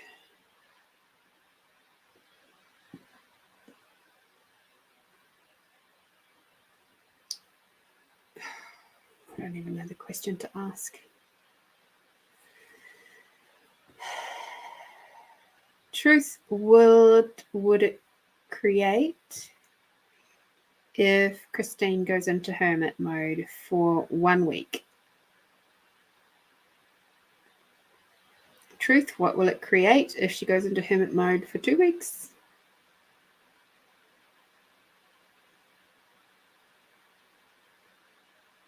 Truth, what will it create if she goes into hermit mode for 10 days?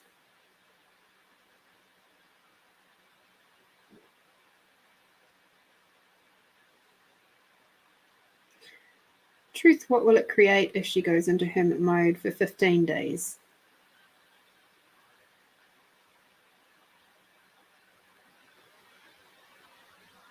Yeah, no. Okay. So 7 to 10 days, they're asking for you to do some deep stuff. Some soul searching, there's something coming up that you need to stay home over that period of time. And that's why you can't, they're saying, don't go. But within that, you're possibly not going to know why until after the fact. And that's okay. Sometimes we just have to trust in the process, because if we don't, that's our choice too. You can still feel pressure to go. You can still choose to go, but it's with the full awareness that it's not actually going to create more for you.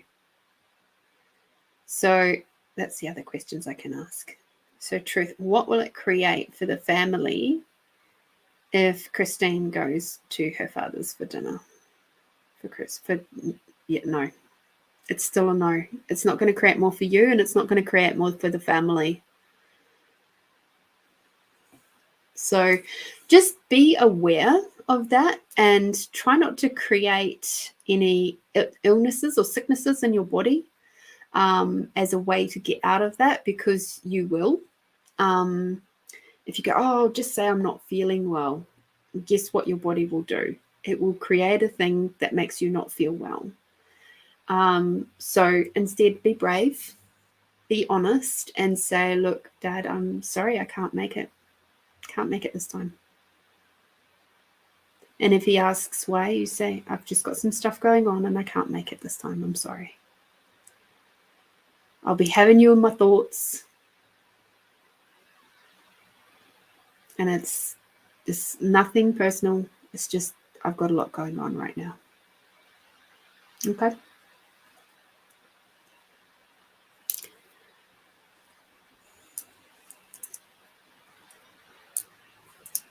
At the end of the day, Christine, you still have to trust yourself.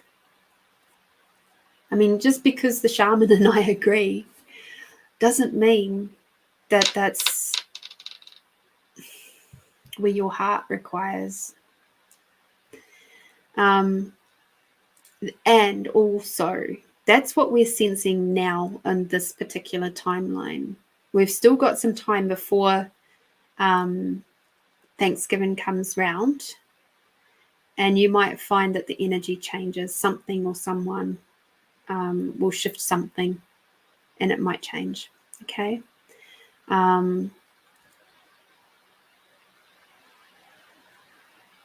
You don't want to feel guilty. Guilty is an interesting one. It's quite often lumped in with other emotions of blame, shame, regret. So if you're feeling guilty, I'd be asking yourself, doing some shadow work, particularly today and tomorrow, around where does that guilt stem from, and do some release work. Do some release work around that, love, because that's why it's coming up.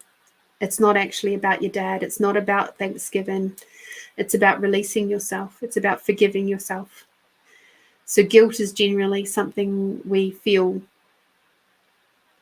and it's about us. It's not about anybody else. Okay. But again, see the childhood of shaming from parents. You still had the choice to take it on. So as an adult, you absolutely have the choice. Don't blame your parents. Take responsibility and do ho'oponopono on yourself. Okay? So whatever it is in me that is activating that in you,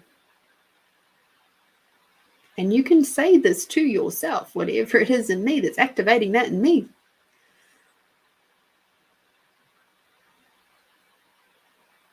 I'm sorry. Please forgive me. Thank you. And I love you. And just keep repeating that over and over again until you feel the energy shift. Okay? Thank you for your donation, Christine. A pleasure, as always, to dive in. And now I got to bring out my lovely new pendulums. So thank you very much.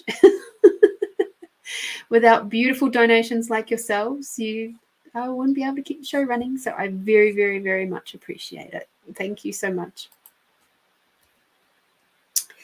Alrighty.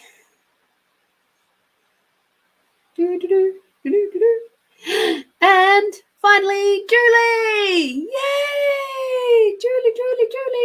It's your turn. So, Debbie, you wonder if Nellie is getting ready to go? No. She just wishes some more love and time with you. Mm-hmm. Yep. Everybody requires, a bit of time and attention. It's like, you think about a house, right? A house is an entity. It's got its own things going on. It's like the beautiful saying of, if these walls could speak. Oh, no, love. I'm good. The yawning happens when people's teams are stepping in and out at the moment, because obviously I've had a week off, and there's just lots of energy that's floating around. And because we're also doing this on a full moon, a new moon, so that also ramps up the energy, and all the teams get quite buzzy and excited. So it's like when I yawn, it's just the team stepping in or stepping out. Okay, so totally can ask your question.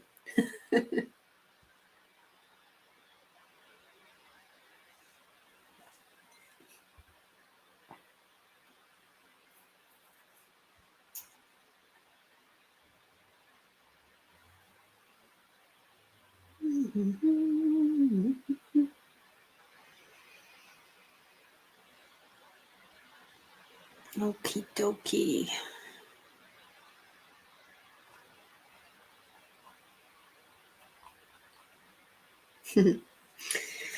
So I'm trying to think about what other interesting things popped up this.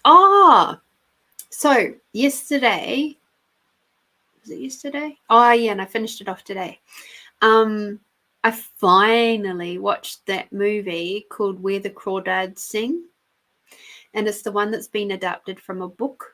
And everybody was raving about it, and when everybody raves about something, I get a little bit like meh about it, stuff like that.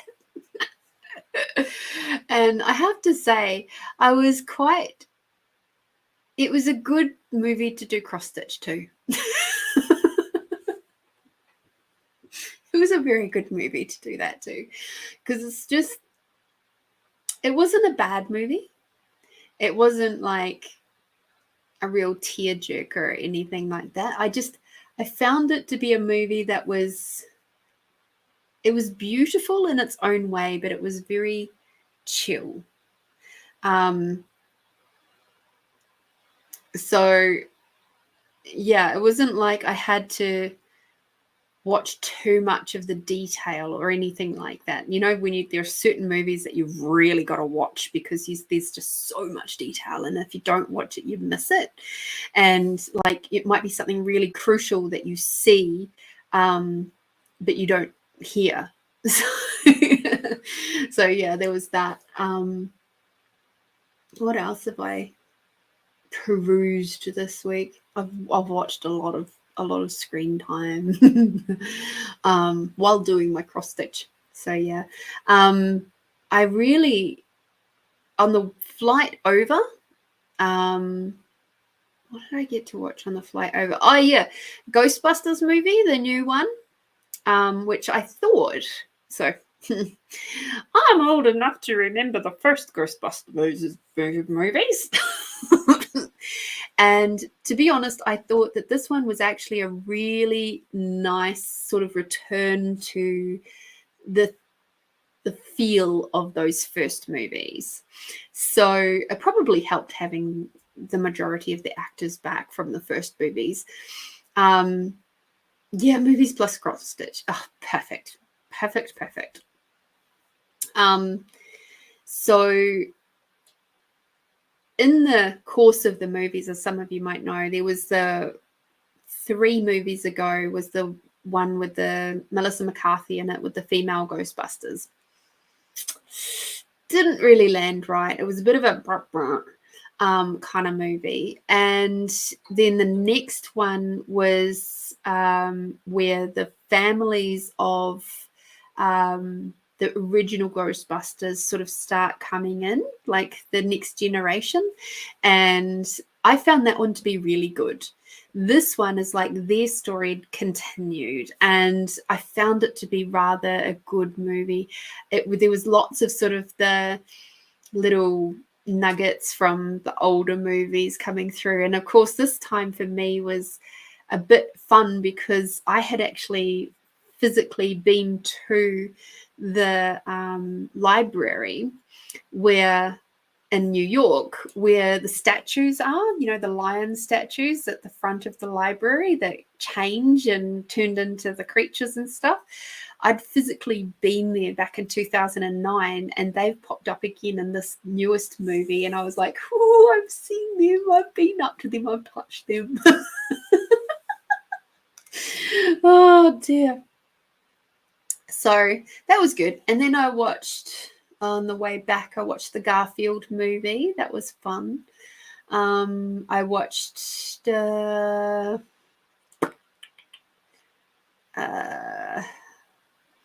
the one about the emotions.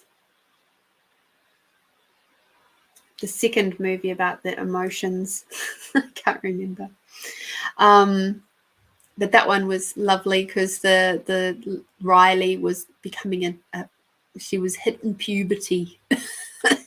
So it was an interesting take on what happens to us internally when all those other more complicated emotions start coming through, like depression or boredom and anxiety and shyness and there was some really interesting and extra exuberance, like That was great. Yeah, there is a new Ghostbusters movie. So I saw that on the plane.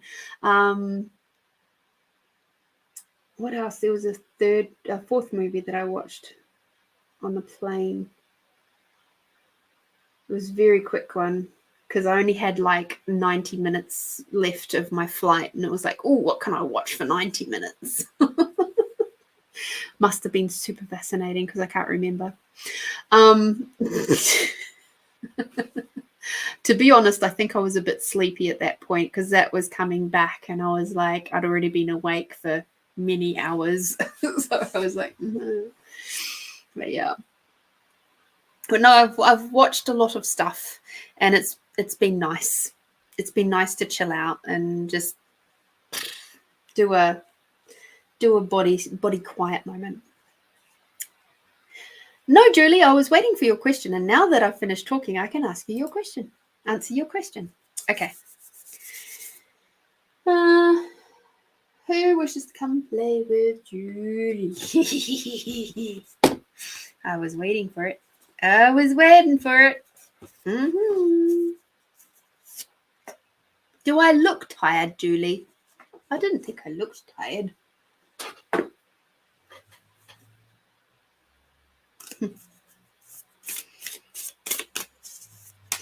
Maybe you're tired.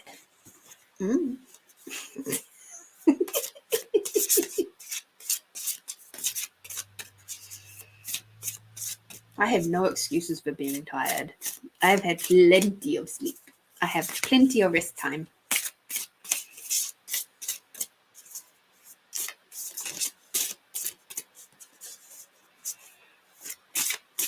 There we go.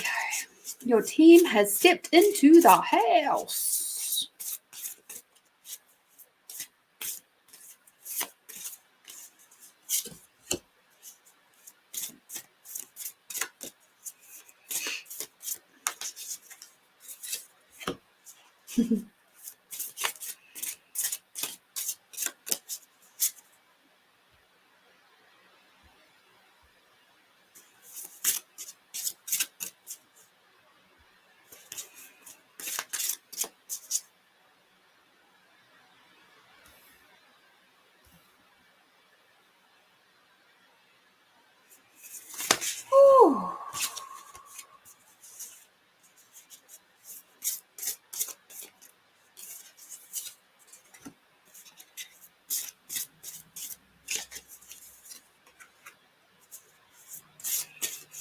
Oh, there's lots of energy moving, love.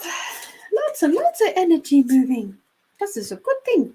I'm not surprised. These cards are quite full on.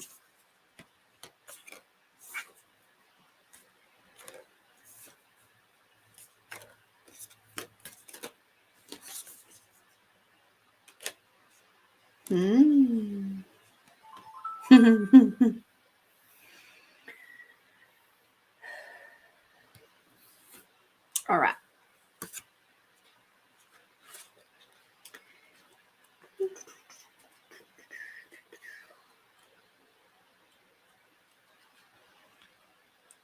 Okay, Julie. Yeah, ready?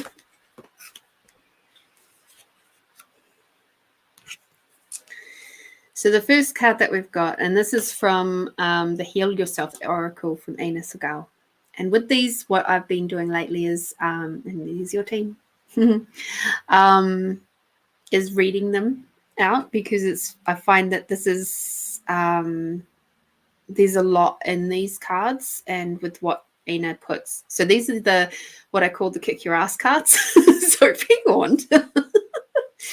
So have faith. Faith requires you to believe in something that is not yet evident to the naked eye. To generate more faith, focus on the why, your dreams, desires, feelings, attitudes, and thinking, and not the how, which is the action plans, strategies, and skills. Your whole life, you have been taught to think about the how, which leads to doubt and fear. The wisdom of this card is asking you to focus on the why, which is sort of counterintuitive to what I was talking about before. But anywho, the magic, so focusing on your dreams, desires, feelings, attitudes, and thinking. Although just remember that thinking is stinking. So the magic that will happen if you stop focusing on this how, so the steps you'll have to do to get there, and only on the actual in feeling of that, right, is that after some time of practice, you will notice that the how will present itself to you. It is through your focused positive thinking that you will create circumstances, people, and events that will take you closer to your dreams. What you have mostly done is to focus on the how, which has made you doubt yourself. This means that you are vibrating negative thoughts into the universe and keeping your dreams away. So I'm going to read that one again because that is the sentence that they wanted you to hear. You are vibrating negative thoughts into the universe, keeping your dreams away. Remember, you were created to be a co-creator here on earth, designed for achievement. Faith is knowing that everything is going to work out the best possible way, no matter what things look like.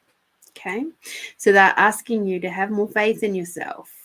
All right, because the more that you keep thinking that you can't or shouldn't or you're not worthy or all these points of doubt, you're keeping your dreams, you're keeping those things that light you up away from yourself. So they're asking you to be way, way, way more mindful of your thoughts and your points of views that you're putting out into the universe. All right? Part 1. Part 2. We have family and tribe. There we go. Beautiful cards. Be very discerning with other people's opinions. Become aware of how the beliefs of your family and tribe are influencing you. What did you learn about relationships, money, and opportunities when you were younger? Ask yourself, am I still carrying some of those outdated beliefs? Am I trying to seek love and approval from my family by doing what they want me to do? And an important question to ask yourself is whether you are living your life in order to make someone else or yourself happy. This card asks you to examine your loyalties, family beliefs, superstitions, and rituals that have power over you. Let go of anything that is not serving you. You are also being asked to face your fears of being different and embrace your uniqueness, even if others don't understand or approve of your actions. Often working with your energy centers, in particular the root chakra, can help you release past limitations and hurts and increase your confidence and help you manifest your desires into the physical reality. All right. So your action for this particular card, which I believe is going to be the most useful for you, is recognize beliefs that you have adopted from others. Play some tribal music. Imagine that other people's limiting beliefs are like the chains that are stopping you from moving forward. Stamp your feet and focus on recognizing each belief, pattern, or past experience, and then imagine letting them go. You can even visualize throwing all the chains into a purple flame which dissolves them, and then give yourself permission to move forward and put all of your energy on a daily basis into how you would love to live your life. Okay, like I said, they're the kick your ass cards. Okay, this one actually came out upside down, and I've just double checked and it still wishes to be upside down. All right. This is where you're blocking, okay? So when these cards come in upside down, sometimes it can be because the meaning that they wish to get across is not necessarily clearly listed in the cards or mentioned properly in the cards. So it's like, but this time, what they're showing me with this card is like you have detached yourself so much from this that they're trying to make it really, really, really loud and bold that you have to pay attention to this. And if you do, then you can flip the card. But otherwise, it's like this is really creating a big issue in they're saying your health, your well-being, and your ability to tap into those areas of your desires and all that sort of stuff. Okay, so here we go. I'm going to show it to you right way up, but just keep in mind that your team is basically slapping you over the head with a 4x2 right now. Okay. So we got the sexual arts. Bring more light into your sexuality. Keeping sexuality alive is an art form very few people truly understand. Are you sexually attracted to your partner every day? Sex energy only occurs where there is sexual polarity. Everyone has both masculine and feminine qualities to give to each other. The only time there is a sexual spark is when one person is embodying more of their masculine and the other person embodying more of their feminine energy. The masculine is the unchanging witness, presence, direction, decision-making, trying to make everything to closure and consciousness itself. The feminine is change, life force, light, flowing movement, Mother Nature, and emotions. Do not buy into the myth that sexual attraction eventually dies in long-term relationships. Sexual polarity is an art that takes practice. It can be so subtle and last a lifetime if you are constantly reinventing your gifts and using an open heart. So there's some actions here for these two. The feminine essence people. Instead of directly telling your masculine partner what you want, as this tends to kill polarity, invite him into action through expressing your feelings. Your speech could be erotic and enticing instead of functional and efficient. Let him know how you're feeling and let him be inspired to direct you there. For our masculine essence people, your greatest gift is constant presence.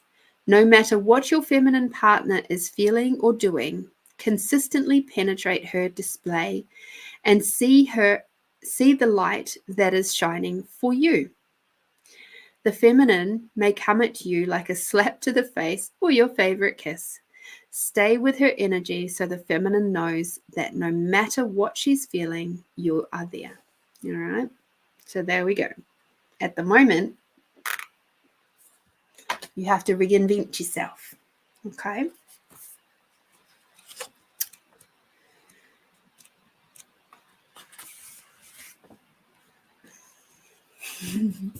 With reinventing yourself,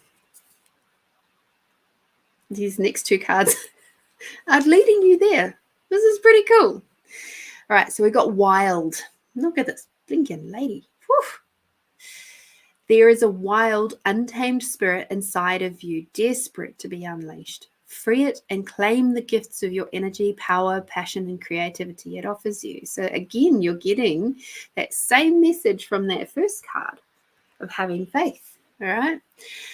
Through suppressing your wild, succulent, outrageous, and untamed self, you dull your senses and crush your creativity. You shrink, lose your energy, and become depressed. Your relationships suffer and your rage grows. You become ashamed, hostile, cold, boring, over-serious, and scared. You stop taking chances and live in mediocrity, constantly trying to protect yourself. The truth is that no one can judge you, punish you, or hurt you as much as you can. Give in to your wildness and stop living a sham. This part of you is sensual, provocative, truthful, courageous, bold, passionate, alive. Set it free. All right. And the action for that one is to go into nature. A forest is ideal. Find a secluded place. Take off your shoes and feel the earth or the grass under your feet and breathe in the air. I know you know some pretty awesome places to do this. Connect to the untamed quality of nature, animals, weather, seasons, planets, and your ancestors. Move the way tribal people move. Feel the energy from the ground moving into your feet and up your whole body. Make sounds. Let go of control as you move around, touching trees, smelling flowers, and so on. If you want to do this inside, find photos of people, animals, or symbols which represent wildness to you. Take a few minutes to look at them and feel what they evoke in you. Put on some tribal or wild music and dance. Do this as often as you can for the next month.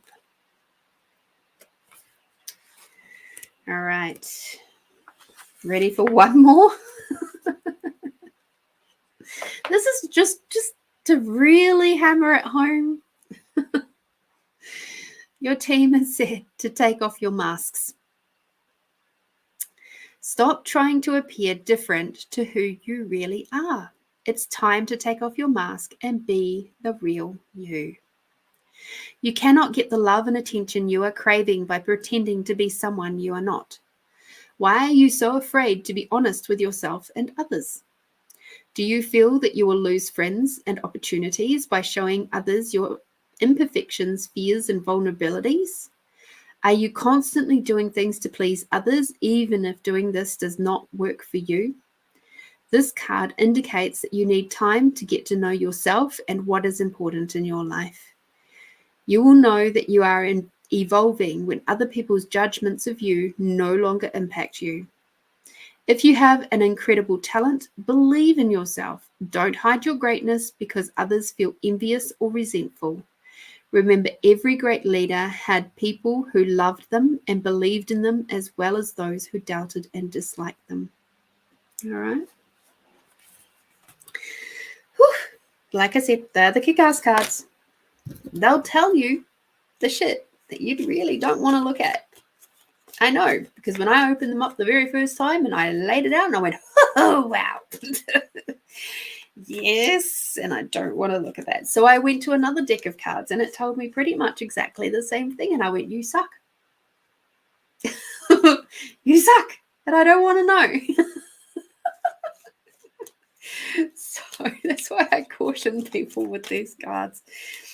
Your team chose them though. So there we go. And they're also asking you, they're just rounding things out with the nice one, a nice little hug at the end, saying at the end of the day, you are a light spirit. And this 3D world is really heavy. And you are one of the, I'm hearing, core people who's actually here to show the rest of the collective how to move into the 5D and beyond. But while you're still pretending to be 3D or having moments of pretending to be 3D, it's not going to work. So there is a book. I wonder if I've got it on full copy. Yes, I do. This book here, Waking Up in 5D. This is the book that they have just asked me to show you. So it's by Maureen St. Germain. And I have listened to this one. I'm pretty sure I have it on Kindle. But it was so profound that I was like, I actually have to have this book. It felt like I needed it in physical form, kind of like a Bible kind of thing. There's a lot of really, really practical things in here around like the different dimensions, what it means, like what words to use, how to change, like thinking about changing your vocab. So yeah, it's there's so much in here, and it's just reminded me I really could use another refresh of this book too in my world. So for example, one of the things that I love in this book is around the language we can use. And so they're talking about the 3D words of I have to or being forced to, and instead changing that out for I choose, I prefer, or it pleases me to. So right versus wrong is the 3D version, and the 5D version is I see it as a choice. Instead of something being good, you can say cool, awesome, stunning, fabulous. Because, of course, good and bad is polarity. And that's a big part of the 3D world, is the polarity. And that's what she's trying to communicate. Maybe. And that's one of the things she's trying to communicate there, is like, we're trying to remove the polarity and making it more open.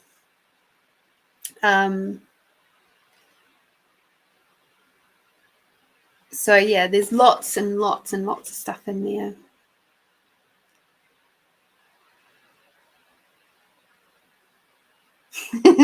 There's even a handy little section there about swear words.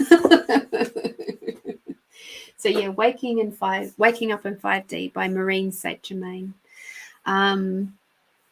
Is a very good book, and that was one that I would probably yes, definitely more expansive words. It's beautiful. It's a beautiful thing to think of. There's an interesting thing about language, and I know for me, I go through moments where I will swear. You guys have all heard me swear on here, and it's okay. It's not great. It's a choice.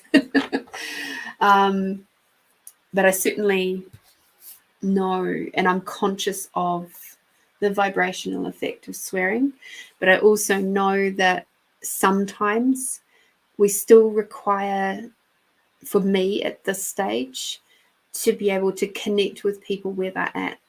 And sometimes the swearing helps them to connect to me. And then they kind of see me as like, oh, okay. Had that at work. Had it with my accounts lady who didn't think I swore. And then one day I swore. And she's like, and completely changed. Like, she'd always been sort of slightly standoffish because she was too afraid to swear in front of me, thinking that I was a bit too, prim and proper for swearing. And it's like, oh no. So sometimes it's a connection tool, and I think it just depends on how you use it. So thank you, Julie, for your very, very kind donation. I am so lucky to have gorgeous, darling people like yourself in this incredible group of people. And because you allow me the space to continue to do what I do. To answer Debbie's question, it's the Heal Yourself Oracle by Ina Segal. It's another one of her wonderful, wonderful decks of cards. We haven't played very much with the Mystical Healing one, which is a new one, a new one to me of her decks, but that has popped out. I think that popped out last time I was on. Okay, Christine, one more question. Thank you for your donation. I have one more question. As the car Uber has been letting me ride the Buick SUV, this is a sign for me to the Buick SUV, how I will miss my Volvo SUV, having a hard time letting go. Yeah, we always do. So when it comes time to finally let the Volvo go through the process like Marie Kondo does. I love her process, and it has helped me let go of things that I've had for a long time. There was one piece of clothing that I was incredibly attached to. I'd had it for like 20 years. And it was a Kathmandu polar fleece top, a jumper. And it had gotten completely threadbare in the elbows. And I'd had to stitch up the little side splits a couple of times. I think even the zipper thingy was missing. Like it was well time to let it go. And it had served me well. It had been like my second most expensive thing that I had bought for myself. And that was during my first year while I was away at uni. And so it held a lot of memories. I'd worn it to death. And it lasted so well. And when I was aware that my body was like, no, we don't wish to wear this anymore, I was so sad. I cried about my top, my Kathmandu top. And so what I did with it was that I grabbed it and I held it and I hugged it. And I said, thank you so, so much for gifting to me all these years the warmth and the comfort of your beautiful fabric. And thank you for being in my life. I'm so grateful you were there. And now thank you for allowing me to let you go. So as you can see, when you learn Ho'oponopono, there's that lovely little phrase in there of thank you. And that one phrase, you can say that over and over again and it'll still work like Ho'oponopono. So yeah, the Marie Kondo method of like gratitude, thanks, and thanks for being in my life, and thank you for the memories, and thank you for whatever it is that comes to mind. And it's like you're basically acknowledging its presence in your life as if it's been a best friend. And our cars can absolutely be like our best friend. So it's okay to let your car go if it's time. So are you asking, Christine, if the Buick is the one that is your next car?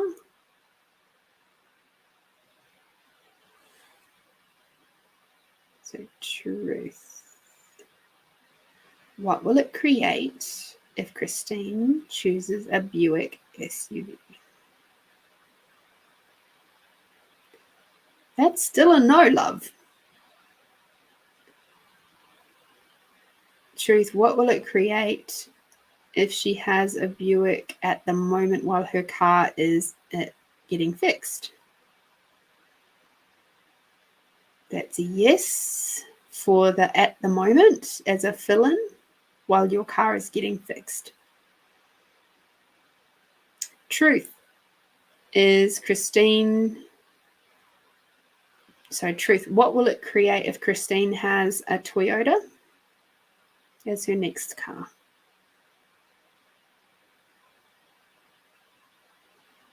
That's still a yes on the Toyota.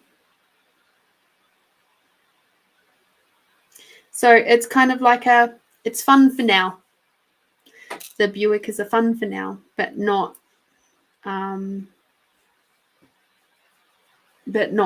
for your next long-term car, no. Okay, so it's the Toyota. Whatever Toyota you've been looking at is probably the one that is. So let me just check that Toyota runner. So truth, what will it create if Christine chooses a Toyota runner as her next car?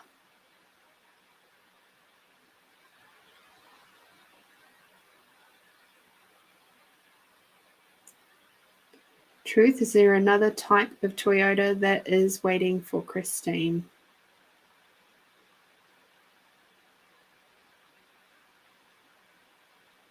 That was a bit more of a positive yes. So the Toyota runner is a yes, just. But there is another type of Toyota that is waiting for you. We're waiting for you to see it, find it, run with it. Okay. Alrighty. Thank you very much for your extra donation, Christine. Alrighty. Hi, Shwana. So lovely to have you on today. Slipping in at the last minute.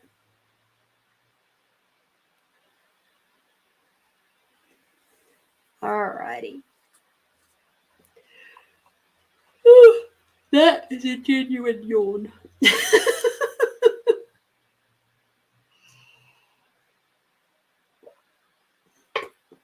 I think my face screws up more when there's a genuine yawn coming out. All right, let us do our meditation. So,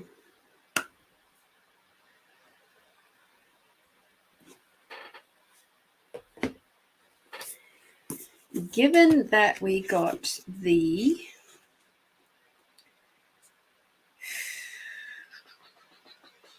where is it?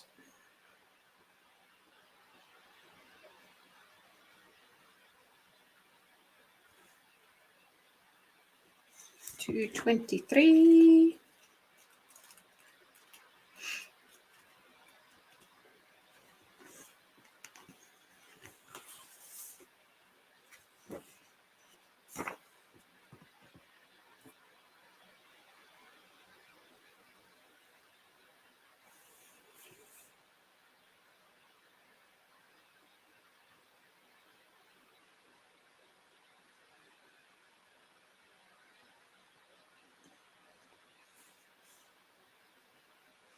That one's a little bit much for this little moment.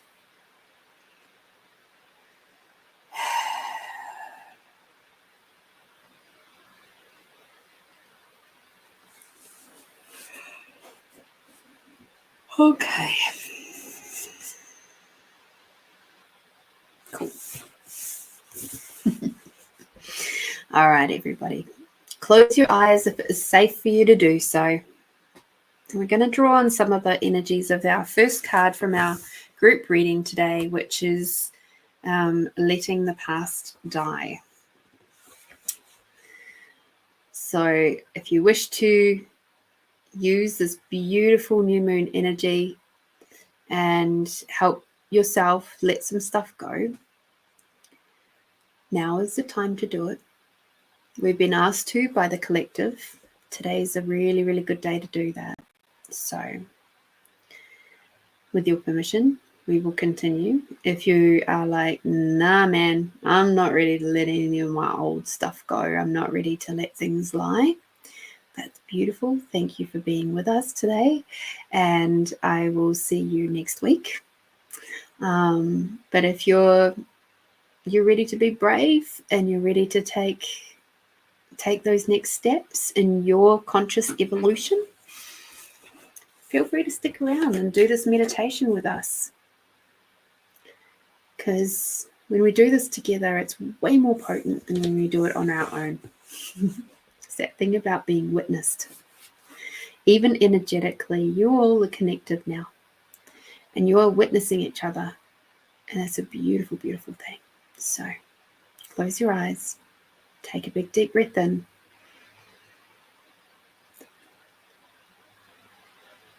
And out.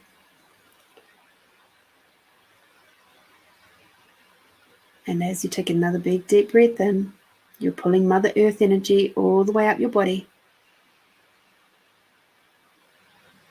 And as you bring Father Sky energy all the way down, down, down, down, you're bringing gratitude for everything and everyone with it, so it can resonate through all your cells and molecules.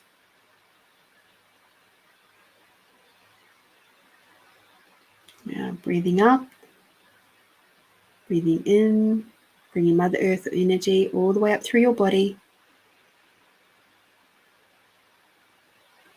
When you breathe out, bring Father Sky and the gratitude for everything and everyone all the way down. And now expanding out your awareness.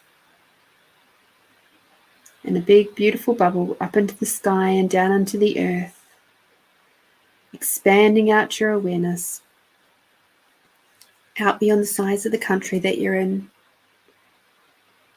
out beyond the size of the planet,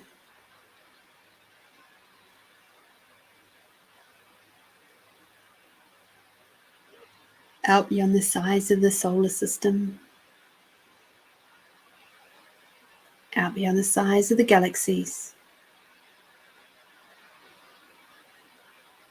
and out beyond the size of the universes.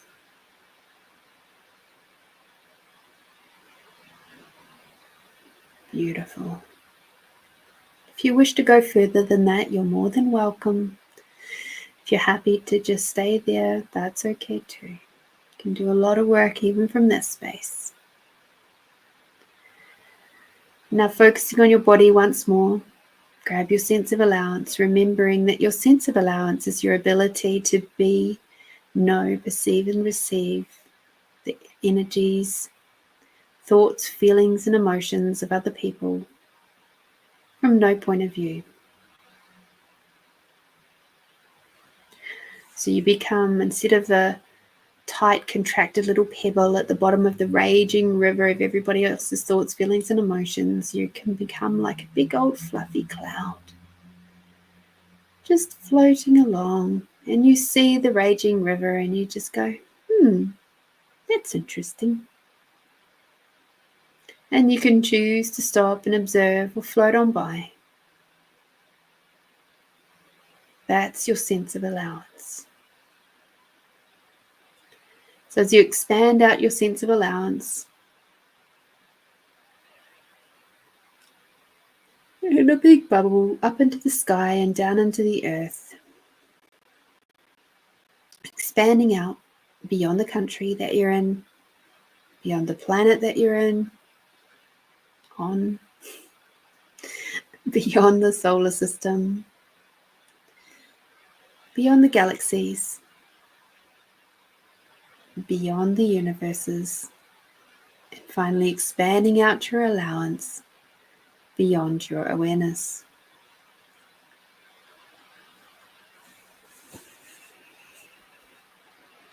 And now I'd like you to think of one person in your life that may be irritating you, that you have some very old hurts with, that maybe you blame them for certain things. Maybe you find that you're holding on to something that really doesn't actually matter anymore.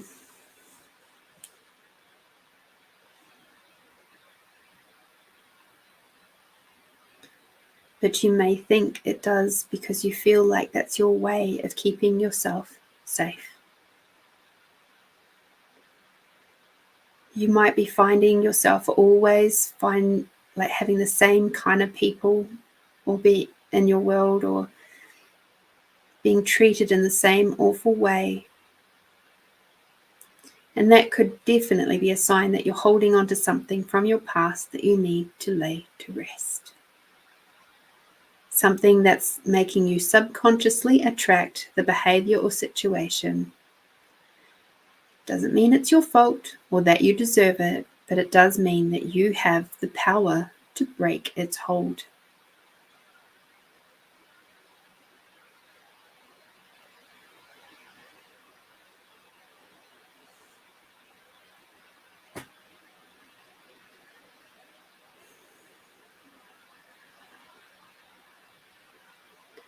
So as you tune in on that person, and we thank them for showing those elements in ourselves that we require to work on. Start having a look. What are the emotions here that are being activated when you perceive this person in your world? Are you angry? Are you sad? Are you disappointed? Are you fearful? Remembering that fear is just feelings that are imagined or experienced as real. Okay?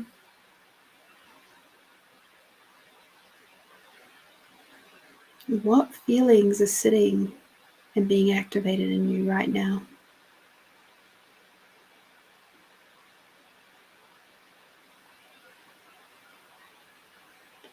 And as you become more and more aware of those feelings, how old are you being right now?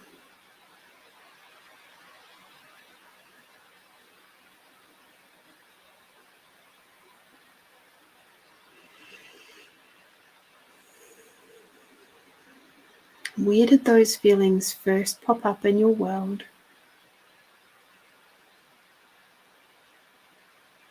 Maybe it was feelings of anger from not being listened to,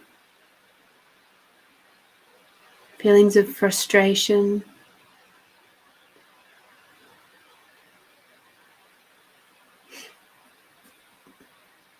from a place of lack.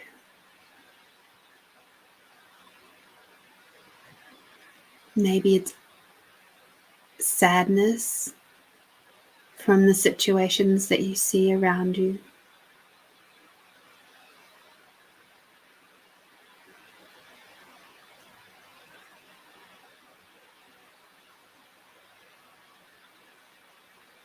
Maybe it's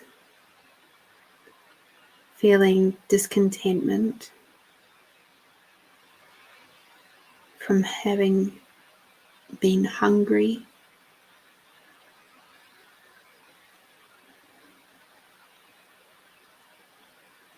Again, maybe it's anger from maybe you've been on the receiving end of a bully.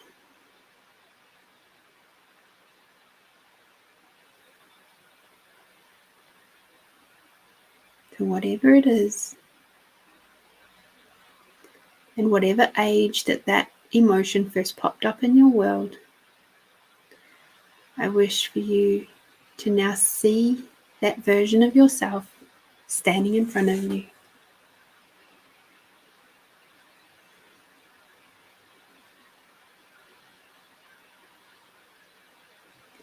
And I wish for you to kneel down to their height.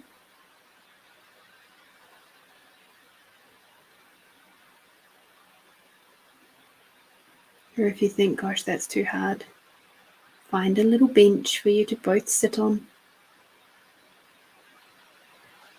Or a rock. Or a mound of grass. It's beautiful and lush and not itchy.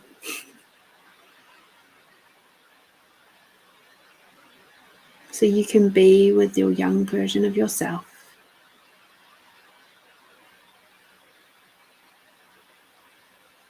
Stroke their hair, look into their eyes, and even if they're raging because they're so angry, come to them with the gentleness and the compassion that you now have, that you have developed over all of these years of your existence.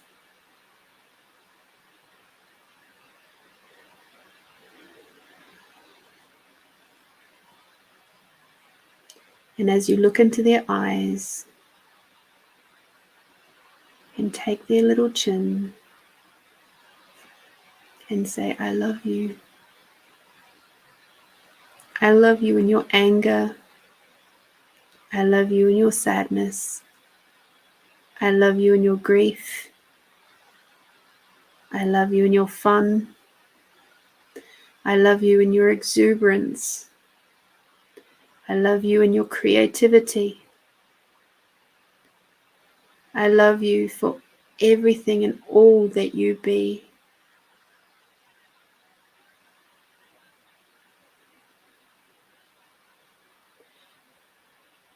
And I desire for you to express all of you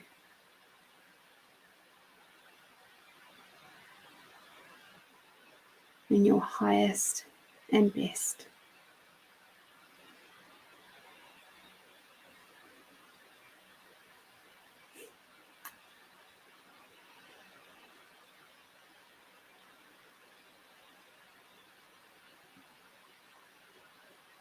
And as that little version of yourself begins to soften and gentle, much like a wild horse that is slowly and gently coming out of being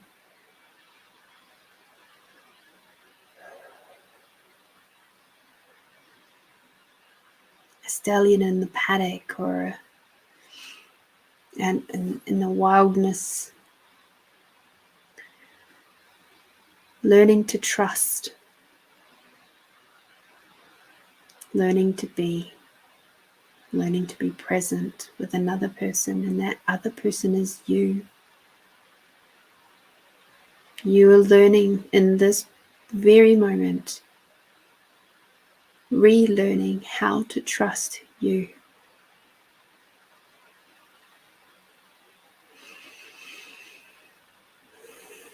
Take a big deep breath in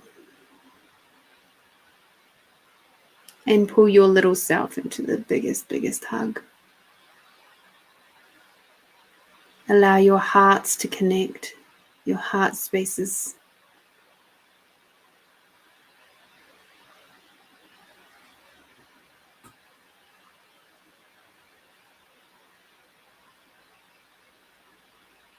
Feel your chakra centers thumping along with each other, coming into resonance.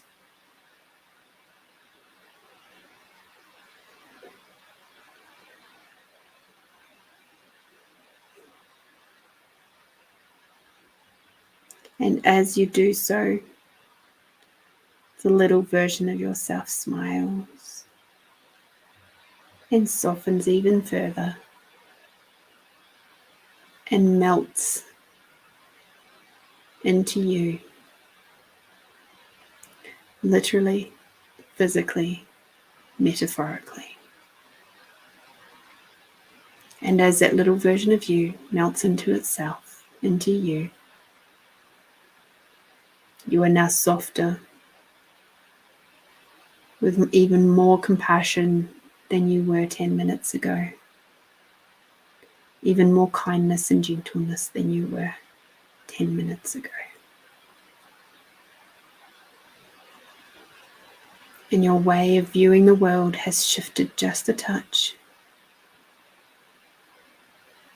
and it has opened another layer for you to move through to the 5D world with total ease, with no more pushing and pulling.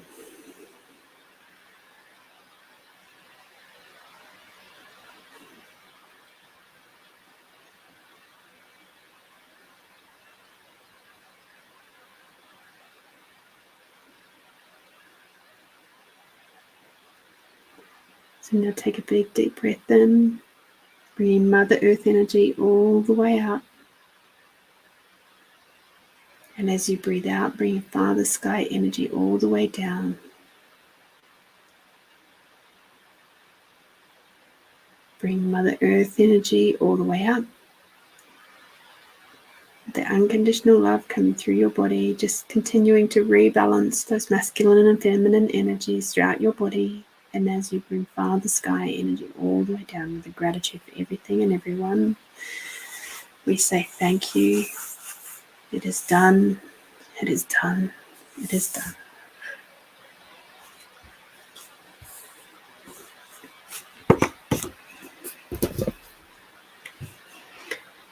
Alrighty. So when you're ready, you feel free to open your eyes.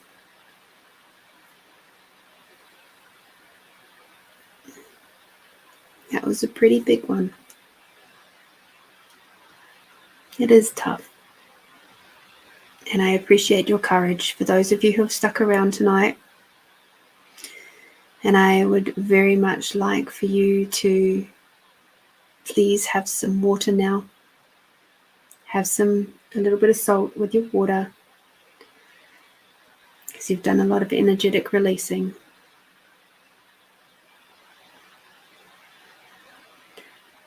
So thank you again to everybody who has come to play today, who has enjoyed some time together. I am so, so grateful for you. I certainly am glad to be back here. I did miss you guys last week. And I will definitely be seeing you next week. So until I see you again, be bold, be brave, be you, my beautiful friends, and I will see you very soon.